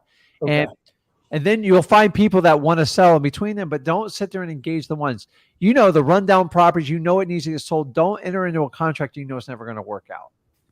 Now, if they'll give you a 3-month inspection period and like it's a little tighter than you want, you can make those work all day. But the people who need 7 and 14-day inspection periods, you just, when you can't fulfill it and you won't, you get kicked out of the line when they're ready to sell. Okay, my final question. I haven't made the EMD yet because I don't have it. Is there any recourse to that? Because it's been past the 3 days, according to our agreement. So which contract did you use? The TREC, the 1 and 4, the 1 to 4. So I'm not going to give you legal advice here because I don't have the contract memorized. So you have to follow what was your EMD supposed to be? I think it was $1,300. I mean, you could have problems, dude. I'm not going to lie to you. So like, you got to understand, suing someone is a huge, whenever someone tells me they're going to sue me in real estate, they're either uneducated or they've never engaged a lawsuit. Lawsuits, I've been in a lawsuit. I'm actually working on one now. It's going on 8 years. 8 years, guys. Do you know how much money's hundreds of thousands of dollars over a stupid dispute? And it's not if, it's just kind of when. I'm not doing this to scare you, but when you have properties that you don't think are like quite right, stick to the 2-page contract if you can. It just saves you, because the worst case scenario, your EMD and that's it. So you never want someone suing you on performance on a contract because it can get painful. And so like if I use my state approved FAR contract, which is approved by the National Association of Realtors and the lawyers, you have to go through all these you have to go to mediation. It takes like a year to get there. And it's like a lot of work. So be very careful. So I would look at the contracts you're writing. Like I like the simple 2-page contract, but if you're going to use like a state approved contract, make sure you have your contingencies built in. What happens for settlement? Like if you don't perform, you have to spell it out in there saying, in the worst case here, if I don't perform, the only thing you can hold me to is my EMD deposit. If you don't have that in writing, it's whatever the contract tells you is. And under most of these, you have to go to mediation. Now, it doesn't mean they're going to pursue you for it, but remember, if you burn a seller, they get upset with you. Like you've just got to learn. I've been there, dude. Like, trust me, I've made some mistakes when I was younger and doing this business. I just don't do it anymore. Remember, it's a legal binding contract. You guys got to understand what you're entering. If you don't pay attention to it, and if you think you're going to hide under a shell and like fix your problem, work with the seller, be cordial because you're at risk. Okay. So I would just say, listen, I can't fulfill this contract. It's just not going to work out for me. Most people want to release you out of the contract so they can sell it. So if they want to chase you down for EMD and all that other stuff, they have to consider doing a lis pendens on their property. And that means they have to obligate their property, but only scorned people sue you. You understand that? Think of anybody with lawsuits all over the world. When people get hurt, feelings hurt, and they get upset and they think you lied and deceived them, they will consider suing you. So you have to avoid like doing that to people. So I would bend over backwards now, and you might want to even, I would just talk to them and I would get out of the contract, dude, because I think you're in over your head. I'm just being honest with you. Okay. If you've promised an EMD and you haven't delivered it, I just say, listen, I've got to get out of the contract. It doesn't work. I apologize, and make it painless as possible. Because if you tick them off, they're the ones that can come after you. They have the power to do it. Anybody can sue you for anything in the United States. So if it's not working out, move on and then just learn your lessons. It will burn in your brain and you'll never do it again. And go, okay, Rick told me, stick to the 2-page contract, only work with motivated people, and make sure I'm getting at least 30-day plus inspection periods until the market is a little bit more favorable on the cash buyers. Okay. Okay. Like, don't freak out. Don't get nervous about it. Most people won't sue you. So I'm just telling you, you have to protect yourself. But if you guys are going to write contracts, you got to know what the worst case scenario is, because a lot of times it's not just you. You have family you have to support. and you have to be responsible for. Just to let you know, I got sued over $100,000 on a contract I wrote, and I lost.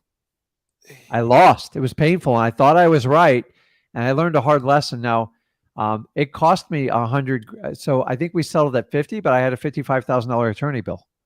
Yikes. So I lost, and it was all over a dispute. And I thought it was minor, and I ignored it, and it blew up in my face, and I was embarrassed about it. This is in my first few years of wholesaling. And I tell you what, I'll never make that mistake again. It was an expensive mistake. Guys, don't write contracts you can't live up to, because someone will eventually discipline you on it. And that's what realtors get lazy. That's why I hate novations. If they have a 50% failure ratio, how are you going to wind all those documents? I guarantee you'll get sued on that one. If you put my house under a novation and you didn't follow through and you made me sign all that paperwork, I would come nail your butt to the wall with a lawyer. It's so easy. And they'll take it on a contingency, because a defamation of title on a reasonable house, $50,000 minimum, I promise you. $50,000 plus attorney's fees. So it could be $100,000 penalty. Why do you think I don't endorse novations for newbies? It's bad business. And it's being sold as a shortcut to wholesaling, and you guys are being tricked into course sales, and you're going to wind up going back to wholesaling anyways. Novations happen naturally. Replace one contract with the other because you got to do the right thing. Nobody gets sued. Everybody's happy, and it's a win-win situation. So go back, do the right thing, Jason. Be fair. Try to make it amicable as possible and move on. I wouldn't try to extend this one out, because I think you've already overextended your limits. Okay. Don't freak out. You'll be fine. But I'm just telling you, sometimes if you go further down the rabbit hole, it just makes it worse, right? I was watching a movie last night. It was crazy. It was like, when like someone does something wrong and you're like, no, we can fix it. We can hide it. And it just gets worse and worse. And you watch them like stressing. I'm like, dude, if you just came clean and let them know what you did up front, you probably could have shook hands and moved on. But like, no, you're going to do 30 years and like move on. Like sometimes just admit a mistake and do the right thing. And if people know that you truly care about them, you're trying to take care of them, they have a hard time suing you. They really do. So fix it, man. And don't make the mistake going forward. Just understand, do not reach that far. It's not going to work. It's going to be painful in 2023 if you guys do it. So you got it. Don't worry about it. Don't fret. Go have a good New Year's. Have a good time. I'm just telling you guys, write contracts. Make sure you're highly familiar with your contract and what you're at risk for. That's why if you have a 30-day inspection period, you can't find a cash buyer in 2 weeks, get the hell out of it. End of story. Do not wait till the 29th day. That's when you really piss people off. So that's why 14 days, like by day 7, 8, you got to be getting out, because like sometimes you can't reach people. And guys, you got to send a hard email that you made sure they received. And honestly, send a certified letter too. Like whatever you got to do, because you get a seller upset and they get an attorney, they will leverage you. And I don't want that to happen to you. So Jason, don't freak out. Just fix it and don't let it happen in the future. Okay. All right. Thank you, Rick. Happy New Year. Man. See you, man. Daniel, what's going on, man? Hi, how are you doing? Good, man. How are you, man? What's going on? I'm doing really good. I kind of, excuse me. I kind of wanted to give you a breakdown on like my unique situation, like where I've been, like where I'm at currently right now, and what I'm planning basically to do and why I'm doing it. So like, I think last time we talked, I was working at an investment company, and so let me give you a little quick recap. So, all right, living with my parents, moved here to Florida. Before that, I think I was totally lost. Grew up in a domestic violence household. My dad was from Florida, so we came here to Florida because I was doing like really bad drugs in California, and I moved out of my dad's house totally homeless, with zero money. And I just said, screw you, Dad, I'm gone, because he was hitting my mom, and I just wanted something different in my life. So I started sleeping behind churches. And then I got into this really bad, interaction with this guy I was living with. He was Colombian. He let me in his apartment. I was working a landscape job, and he almost stabbed me. So I left there homeless, and I came up with an idea. And I'm like, how about if I'm going to be homeless, it's going to be in a rich area. Knocked on a $2.5 million mansion.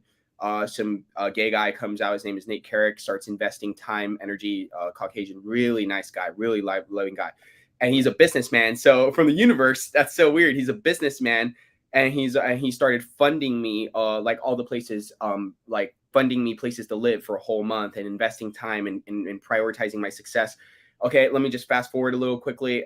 He connected me to a bunch of other people like Rob, this lawyer. They put me in this duplex, right, to live there with their grandson.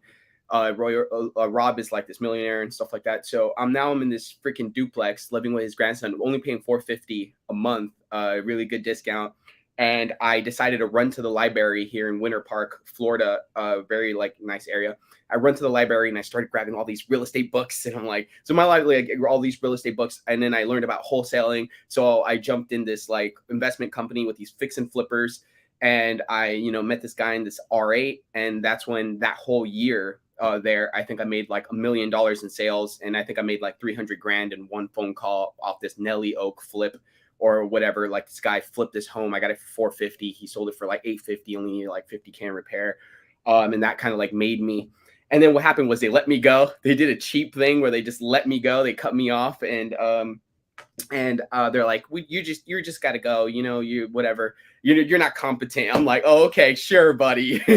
Like, I'm not competent. Okay, whatever. So they ended up doing that thing where they let me go, and then simultaneously I lost my apartment because the guy who owned it, Rob, who gave me the lease there, he sold it, right? So he sold the duplex, and now I'm back to going home. I'm basically back homeless, right? So I'm like, oh God. So I called Bob, which is the guy that Nate connected me to in regards to my success, and Bob connected me to the lawyer. I told Bob, I'm like, hey, look, let me camp out at your place. And so I camped out at his place. Now I have zero expenses. I'm living here in his room. And I told him, because the rents here in America are like $2,000. I'm like, you gotta tell me. I know. I'm like, I'm not gonna work a 9 to 5. So I told him, I'm like, hey, look, how about this? You let me live here, okay?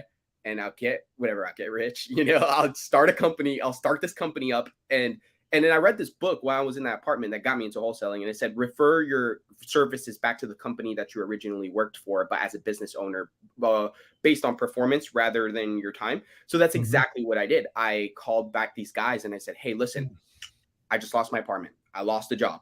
Like, let me sell you a deal. And they said, okay, fine, let's do this, right? So now I'm over here living in this place. I'm living in Bob's place, and I am basically cold calling every day. And they started sending me lists, right? So they sent me list, and I'm using Bob's money to pay for Mojo, and I got like all these things going on, and I'm making phone calls every single day. And I trained the first employee, and I got a residual off. I guess he closed the deal. I trained him for 3 months, and he finally closed the deal. Oh, by the way, in this year is so weird. I've locked up over 10 or 11 different contracts, and I've never seen myself ever not close, right? And my partner keeps saying, it's the buyer's market, it's the crazy market, it's the real estate market or whatever. Okay, so let me tell you what I need, okay? And I really need your help. And my life is changing very quickly. And my views on money have changed like sporadically too. Like, I'm not even doing it for the money anymore. Like, now all I care about is kind of like changing my life and really just living a very beautiful life and being peaceful and being happy. And just like my life is changing. Like, I think I cried in my restroom like 2 days ago. And what I want to do is now I'm doing everything for everybody else. So I want to make sure like I fulfill my potential, and everything that I do is for kind of like everybody else. So like Robert, like the guy letting me live here, I'm planning to pay off his mortgage and dip out. I'm just gonna go get lost in success, and the people that are giving me leads right now, like I'm kind of want to just bring them deals, and we're going 50% right now on these deals and stuff like that. But this is where I need your help, Rick. I, like, as good as a person that I may be, like, and I'm like going 50-50 with these guys, and I'm doing everything that I'm doing, like, I still feel like I'm responsible for my financial success. So like, I don't want to be a blamer or justifier. So let's say, for example, like right now I get a deal, right? And they screw me out of this deal. Like, let's say we're supposed to do 50-50. And I even let go, like I trusted him so much. I'm like, okay, you could write out the contract, just put it out to your buyers list and stuff like, because we have amazing rapport, like, right? So I'm like, whatever. And I'm willing to go 50-50. So if I make like 30 grand on a deal, then we go 15-15. But like, there's been so many price fluctuations and so many different negotiations going on. Like, and I'm true to my virtues. I'm not manipulated or emotionally manipulated by money. So like, it's not a big deal. Like, I always know I'm self-dependent on myself. So like, what I need your help with right now is like, my whole unique situation. I'm like a deal, right? Like, I have this like weird, unique situation, and a majority of everything that happened, even including me joining that company, had to do because I was homeless and I needed the money at the time, and I just like the stuff that's happening is very tied down to my living situation, how I was homeless and stuff like that. So it's not like I had the option just to start a business right away. So my thing right now is kind of like what I want to do is on the back end, like just in case I'm doing business with these guys, right? But on my own back end, what I want to do is I kind of want to like I need your help, like just in case, let's say for example, I close like 2 or 3 deals and I figure out that they're like gypping me every deal, like for some reason they're like underpaying me, not what I'm worth, like, and we agreed upon 50-50 and we have those agreements in place as a business owner. And since I'm letting him write out the contract and I'm trusting and I'm kind of like letting go and I'm trusting, and he like, if I figure out that he starts coming up with excuses and he starts being like a little shisty, like, oh no, well, we had to pay this person out and that person out too. And so I'm just going to pay you this, or we get into that discussion, like, and it happens like 2 or 3 times. I'm not bringing him deals anymore. Like, not doing it. Okay. I have like literally like a network of different cash buyers I've talked to, like that are interested in really doing business. So like at the end of the day, like if they just keep screwing me over like that, like I'm a man of my commitments. Like I even told them later on, if I build passive and I become like super successful, like super, like you could be a part of it. Like I'm always trying to find a way to have both, because I like working as a democracy with a lot of people rather than like none. Like I like trusting, but if I trust you and then you just like screw me over, like, well, I'm not doing it. Yeah. Okay. So okay. So here's the problem. I've heard you. Yeah. But I still don't know what you want. I know. I may be honest. So let me. Okay. How old are you, Daniel? Me, I'm 22. I turned 23 this year. Okay, so my son's 23. Okay. So I'm going to tell you a lot of what I told my son, and you've been through a lot. And don't get me wrong, you've done it wrong. Number one, you ever been diagnosed with ADHD? Yeah, I know. You have it. So listen, I'm dude. Okay. I went through it with no help. Yeah. The one thing you're going to have to learn, and I'm going to tell you the truth. I'm going to tell you just like I'm your father. Yeah. You're going to have to use your ears more than your mouth. You gave me way too much information. Honestly, I'm trying to help you. I do this for free and I feel for you. Okay. I want to help out. Like I designed this channel for people like you. Yes. But sometimes you got to understand, like you got to get to the point and get help, because people will discount you for your story, and don't think everyone's going to give you credit when you use words like homeless and domestic and all this stuff. Yeah. I got a lot of baggage at 53. Yeah. Here's what I've learned is don't share your baggage with others, because here's the harsh truth. They don't care. They don't give a crap, and they're going to judge you for it. I agree. So the biggest tip I can give it to you right now is you're going to have to, so you're doing some sort of acquisitions and you have the gift of gab. But when you have ADHD, you have to learn to listen, because that's how you learn. Yeah. The problem with a lot of what you told me, other than people prejudging you and not giving a crap, it's just the truth, is you're making promises. You're writing checks you can't cash. And I don't care about your age. Just focus on the deal at hand.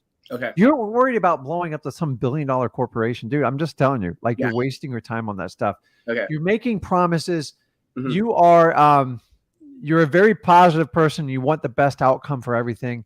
Yes. And I'm here to tell you, number one, you have to take care of yourself first. You can't take care of everyone else. Number one, you're 22. You got some issues and you're dealing with them. So Tony Robbins was homeless. He went through the exact same thing. He's one of the greatest human beings ever created on this earth. So you use it as fuel for what you do. Stop over promising the world. Okay. Use your ears more and stop worrying about everybody screwing you. Okay. And just, here's how real estate works. Why I love wholesaling. Yeah. You get screwed on a deal, move on. Like if someone sticks it to you, go, listen, I made a mistake. I have to move on. And that's it. And you have to understand. And number two, when you have somebody standing in front of you who says, listen, I need your help. Yeah. Just ask the question. What is the question? Like you got to learn to ask the specific question, because we've been on 10 minutes. I still don't have a specific question. So you are going to use your ears more. You have to. I'm telling you, dude, way too much.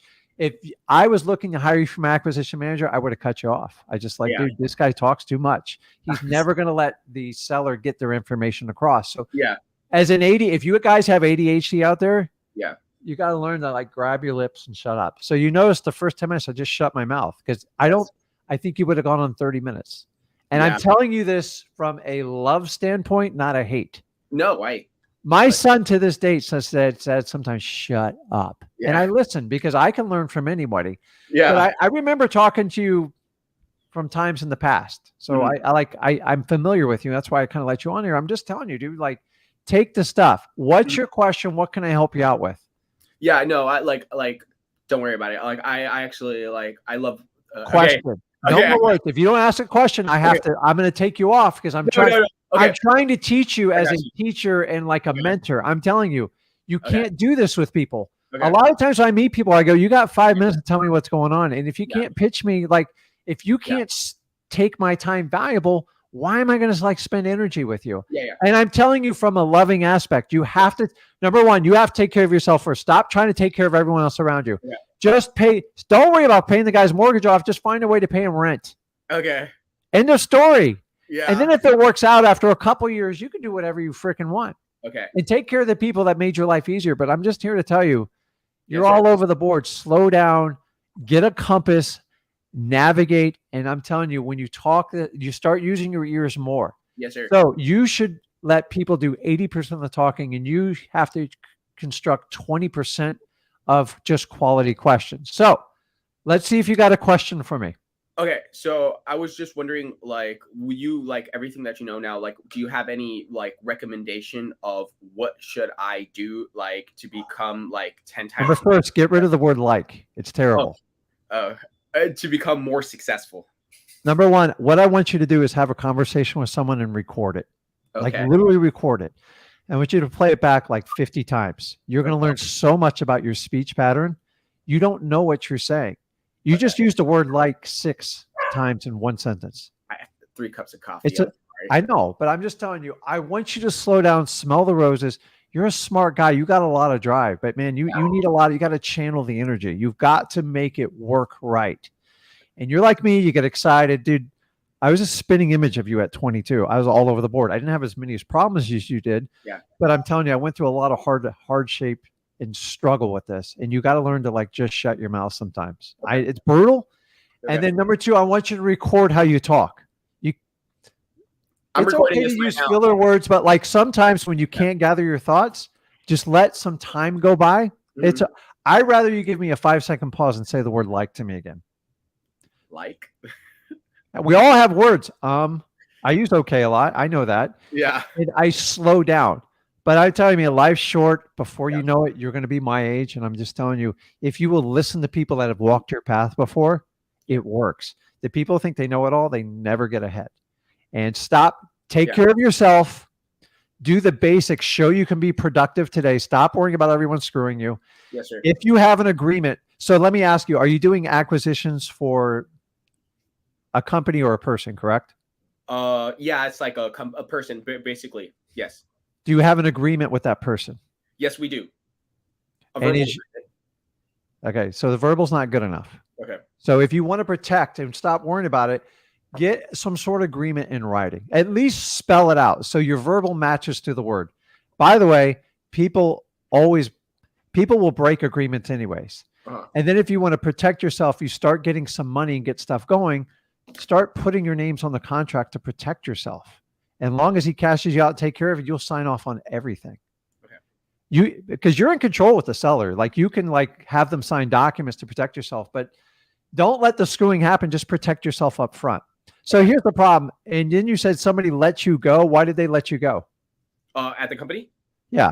Business decision. They said I have a lot, like I could make a lot of money, which I did, but I have a lot of energy, so they didn't know how to deal with it. Yeah. So listen, you're going to have to invest in yourself. That doesn't mean spend money on yourself.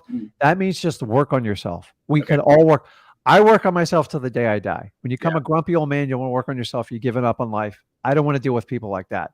So you're at 22. Yeah. You should really spend some time like following my son because I love Zach. He wasn't always that way. I'm just like I'd like to take full credit for it. I'm not going to sit here and lie to you guys. Like sometimes we have really good kids. Sometimes kids are challenging. Yeah. Same thing with dogs. I've had really good dogs. I've had bad dogs. I've had good cats, bad cats. It never stops in life. You got to focus on you and you have to take responsibility for yourself. Yeah. The problem with ADHD, if you have it, you tend to start spreading your conversation everywhere, telling people way too much information. So the main thing you want to do is get to your point, ask the question, and wait for feedback, and take that one piece in and get it done. Because basically, in your conversation, I'd be on 3 hours trying to solve all your problems and do everything. So what you want to do is go through freewholesaling.com, because I'm telling you, if you start becoming a wild child, and I did, it's going to be painful. It's going to be really expensive. You're going to spend a lot of time in a courtroom. No, I don't want you there. No. So you have to follow the rules of wholesaling and understand it. Nor do I want you to be a manipulator. If he or she screws me, have an agreement with them and say, listen, this agreement's a little bit loose. Test them on a few deals. Yeah. And then if they start get wishy-washy, start putting your name on the contract as well. And if they don't sign off on you, you are in complete control, and you end that risk on doing that. Yeah. You understand that? Most definitely. And I was going to say, stop writing checks you can't cash, dude. Because I promising people to pay off their mortgages, it's unrealistic. I just don't want to be cheap, you know? Well, that cheap. No, listen. So are you paying rent right now? Yes or no? No. Okay. So figure a way where you can get to just paying rent. Stop looking to pay off the mortgage. Get productive today so you can get to that point. Because the reality in life is, once you become wise to the word. So someone like you, I'm only going to watch what you do. I ain't going to listen to what you say, because you're all over the board. So people that are investing and like taking a risk on you, they're going to watch what you do because your word is too much. Okay. Okay. And the fact you have to raise your hand with me, like, take note. Like, I talk too much. It's okay. Yeah. My wife thinks I talk too much, dude. I'm a talkaholic. I know it. I work on it, dude. I work on it. I have to bite my lips so hard, so many times. I love people. And you know what? But find a way to use your ADHD as a superpower, not as a hindrance. Don't let anybody label you. Don't do anything else with that. Is there anything I can help you with? Because I can't solve this on one phone. You're going to have to work on yourself. Yeah, I know. And look, I could do this. I could do this. I could do this. I was wondering, I want to make 30 grand a month, right? And I was just wondering how much you making a month right now? I haven't it's only been like 2 months, and I had to train a guy, so I haven't really closed my independent business deal just yet, and I haven't really used my potential. Okay, so Daniel, stop. I asked you a question. You're not giving me an answer. I can't help you if you're going to continue to do this. Zero. How much are you making per month right now? $0. Okay. So get to a realistic number that you can meet your living things and start on that journey. You're trying to get all the way to the end destination before you even started your journey. Yeah. And I commend you for it, but that's what we call dreamers. Yeah. And it's too much. Yeah. So come up with a 90-day plan and don't look past it. I want to pay rent and I want to get consistent income. I want to earn $5 grand a month. Start there. You're trying to chase down 30 and you're at 0. You'll get there. But I started with $1,000 a month, dude. I was like, that was my goal in wholesale. Like, can I make $1,000? Can I prove this theory right? Yeah. Okay. And stop. I'm just telling you, dude, you got to slow down. Okay. You got to breathe, and you've got to understand, I have a disability. I talk too much, but how can I turn it into my advantage? And you can do it by, number one, every conversation you have for the next 3 days, let them talk and don't answer until they ask you a question. It's going to hurt. It's going to be wildly uncomfortable. Dude, I've lived this. And I'm here to tell you, man, I love your energy, but like, if I met with you on an interview, I would discount you right away. I'm sorry. No, you don't need to apologize. I'm going to work on it, because Rick just said this. He's been in the business 20 years and he's telling me the truth. Can I say I'm telling you the truth. Sucks. This really disappoints me, because it disappoints me because I'm literally came here for your help, not me. I'm giving it to you. I'm giving you the help you need. You're trying to get help for 20 years down the future. Yeah. You need help right now. Yeah. And I'm telling you, just like I tell my son. Yeah. I used to sit with my son. He'd get all cocky in wrestling. Like he was good. Yeah. And then he would get up against someone that just outsmarted him. They weren't a better athlete. They weren't better. He just got cocky and he got arrogant and he got beat. And he's just like, and it was at costly times, elimination tournaments. Yeah. And every time, go back to the basics, get to the guy to the ground, flatten him down, and stop trying these these UFC moves and stuff like that. Just get it done. And when he did it, he always did the best. Yeah. And the minute he let his ego get into it, it was too. I did the same thing, dude. I was brutal. Like, it took me a long time to mature in life. And I'm here to tell you, I'm going to sum this up for you. you've got to work on yourself. So the next 3 days, every conversation you have with someone, let them talk to you, let them ask you a question, and they're going to appreciate you more, because nobody likes someone who talks too much about themselves. It's just too much. You're right. It's just the truth. I I agree. learned this the hard way. I Yeah. burned a lot of relationships. And I thought my energy, I could overcome them. And to the point, you overwhelm them, and they're like, dude, this guy's bad news. Like, we got to have to break. So slow down. Okay. Number 2, you're going to record yourself. Okay. Have a conversation on, hit record on your phone. There's all sorts of record buttons. Okay. And sit down. It's going to be painful.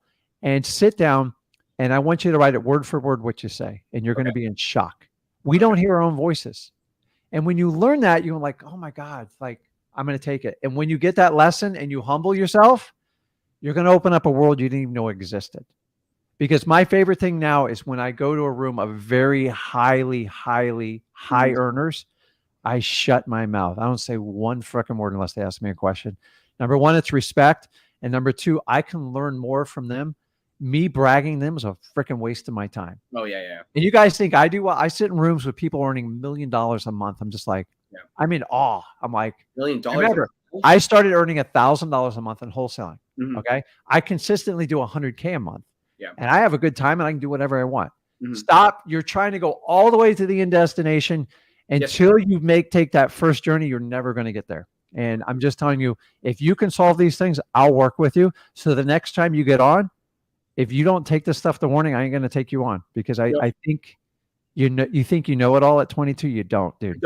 I don't. And I'm going to agree with you. I don't know everything. I do have So slow down. Stop over promising people and just say, listen, I get it. I've had challenges before, but those are your fuel to get where you need to go. Yeah. Don't tell everyone your problem before, because they're going to judge you on it. I see what you're saying. Yeah. Go, listen, I'm eager. I'm young. So what's your number 1 asset being at 22? My number 1 asset being 22 is that I basically got in real estate at a really young age. Okay. You're enthusiastic. I'm enthusiastic. I'm excited to be around people. Yeah. And what I don't know, I'm going to make up and I'm just going to have the right attitude and the right energy with you. Yeah. So sellers pick up on this. You have to mirror people. You're going to struggle mirroring people. So you have to slow down. Go find someone who's painfully slow that drives you nuts, and just have a conversation. And you're going to feel like you crawl out of your skin. No, when it's about money, I mirror like an old lady. No, but like, listen, money comes by solving problems. Yeah. People who chase money first get their butt kicked. Yeah. So you have to sit down and spend time. Yeah. Number 1, start with the people who are carrying you for the most. Or who's ever providing you rent, just sit down and have a sincere conversation. I appreciate everything you're doing. And my goal over the next 30 or 90 days is to get you up to a respectable rent level. Okay. And I want you to hold me accountable for that. The minute you promise like someone's mortgage, I'd look at you like, is this guy crazy? Like, what's he doing? It doesn't seem normal. And I'm just telling you, most people can't wrap their head around what you're saying with that. So you need to start with the basics, man, because you're over promising, writing checks you can't cash just turns people off. Okay. And listen, if you want to let people intimately, you just let hundreds of people know your personal story, which I appreciate being vulnerable, but like after a while, you're like, boy, you seem to have like constant problems. A lot of times, you know, the guy who gets married like 4 or 5 times. Yeah. I go, maybe it's you. Maybe it's not all these other women or guys or whatever it is. And that it's just the truth. And sometimes, dude, my wife's been with me almost 30 years, dude. Like sometimes she goes, I know you better than anyone. Yeah. You need to, and like, okay, it's hard, man. It's hard. You got to work on yourself first, man. I love your energy and stuff like that. If you learn to channel it to the right energy level, yes, sir, it will work well. If you let it run wild, it's like a flailing electrical line that like nobody wants to get near it. That's what all people tell me. Right now, I'm like looking at myself. I'm like, you freaking ruined. The question is, do you want to fix it or not? Yeah, I do want to fix it. Yeah, most definitely. So you're not going to fix it overnight either. You're going to have to daily remind yourself every day. So go on your mirror and go, listen, I don't want to be that flailing electrical cord. Okay. I want to be one that harnesses the energy to get the things I deserve in life and make the people that help me out the most around me. Yes, That's it. That's it. Me be likable too. Meditation. Okay, leave me on a good note, dude. Okay, good. Should I build short, wrapped up note, dude? Because you've gone on too long. I'm being brutally honest with you. Give me something positive going into 2023. Should I? I'm gonna come back here again. Should I build a massive cash buyers list right now? No. No, I want you to work on you. Okay. Last thing. I do have a money management plan in place, and starting at small figures too. Okay. Well, that's the easy part. So we got to get you regular set income, Okay. and you're going to have to work on your energy and listening to people more, and then working on your vocabulary. And Okay. the best way to work on your vocabulary is number one, slow it down, and number two, record yourself. And understand. If you say the word like, I want anybody who knows this guy or like your friends, tell them to punch you every time you say it, and you'll stop doing it, man. I used the word once. I got out of control once when I first started doing lives. I just kept using the same word, and my son used to kept smacking me. He goes, "I'm going to beat the crap out of you till you stop it." I stopped it. It took me a while. I stopped it. So take a breath. Life is great. I'm just telling you, you got to harness your energy, or you're going to turn people off. I agree. And Rob, I have a friend named Rob. He told me, he's all like, "Yeah, successful people don't do verbal ticks. You need to stop that, Danny." You do. And stop. So just get the right agreements, get the right people up front. And if you slow down and listen to people and process it, you'll learn a lot. You can't process when you're constantly talking. You just can't do it. So next time I come on, do you have any tips for me? Like listen more, take notes, and ask I've already questions? told you exactly what to do. I got it written down. You got it. I need you to do that. When you come on, I'm going to test the crap out of you. Yes, sir. Most Okay, definitely. man. Thank you. Appreciate you, Rick. And tell Zach I said what's up. I will. Okay. So guys, so the beauty of me doing what I do is, number one, I've raised kids. Number two, my business partner is my son. So I have unique experience in this stuff, and we all learn. There's so much stuff I learned from my son that I take to heart. The minute you think you know it all in anything, you're in trouble. When I was in my early 20s, I freaking knew it all. I was literally Daniel I was a more tame version, but you have to listen from feedback from it. And if you don't, people just discount you. So number one, always work on yourself first. Don't try to fix other people until you can fix yourself. And then even then, I resist the urge to fix other people. You want to come on a live, I'll fix you in wholesaling. But like in my normal life, I'm not here to fix the world. I just take care of my family and the people I love the most. And the rest, I let the world do what they want. I don't control who's the president. I care, but I at the end of the day, when the votes are done, I'm done and I move on with it. So guys, if you like this material, do me a favor, make sure you're subscribed to the Flip with Rick channel. I also have a personal channel, Rick Ginn, which I do more fatherly advice. So a lot of guys can jump on there. Also, my son has a channel with Zach Ginn. You can go on there. Guys, make sure you subscribe to the channel because I record unique content that is particular to these channels. Some of you guys gravitate more to me, towards my son. I'm fine with it, but now you can segregate the information to find the exact information you need. So guys, go out, make sure you're safe this weekend. Make sure you have this plan for 2023. I think it will change the way you look at wholesaling real estate. And guys, we're here for the long haul. Nobody else does what me and Zach does. Make sure you hold anybody accountable. I can go get the information from Rick and Zach, and people go, "Whoa, you got skin in the game." Tell them, dude, there's thousands of people making money with them. I believe them. I know it's going to work. Guys, I believe in everybody on here. This is why I'm on a mission to help out as many people as humanly possible. And at the end of the day, I'm always going to give you the truth. End of story. I'm going to be authentic. I'm going to be myself. And I want you guys to succeed. So guys, have an awesome day. I can't wait. 2023. I'm going to see you all on the other side. And I will see you guys. Zach will be on Sunday and I'll be on Monday. Guys, we don't take time off because we love what we do. And I want to help out as many people as possible. This is Rick Ginn, and I will see you guys next week. Have a good one, man.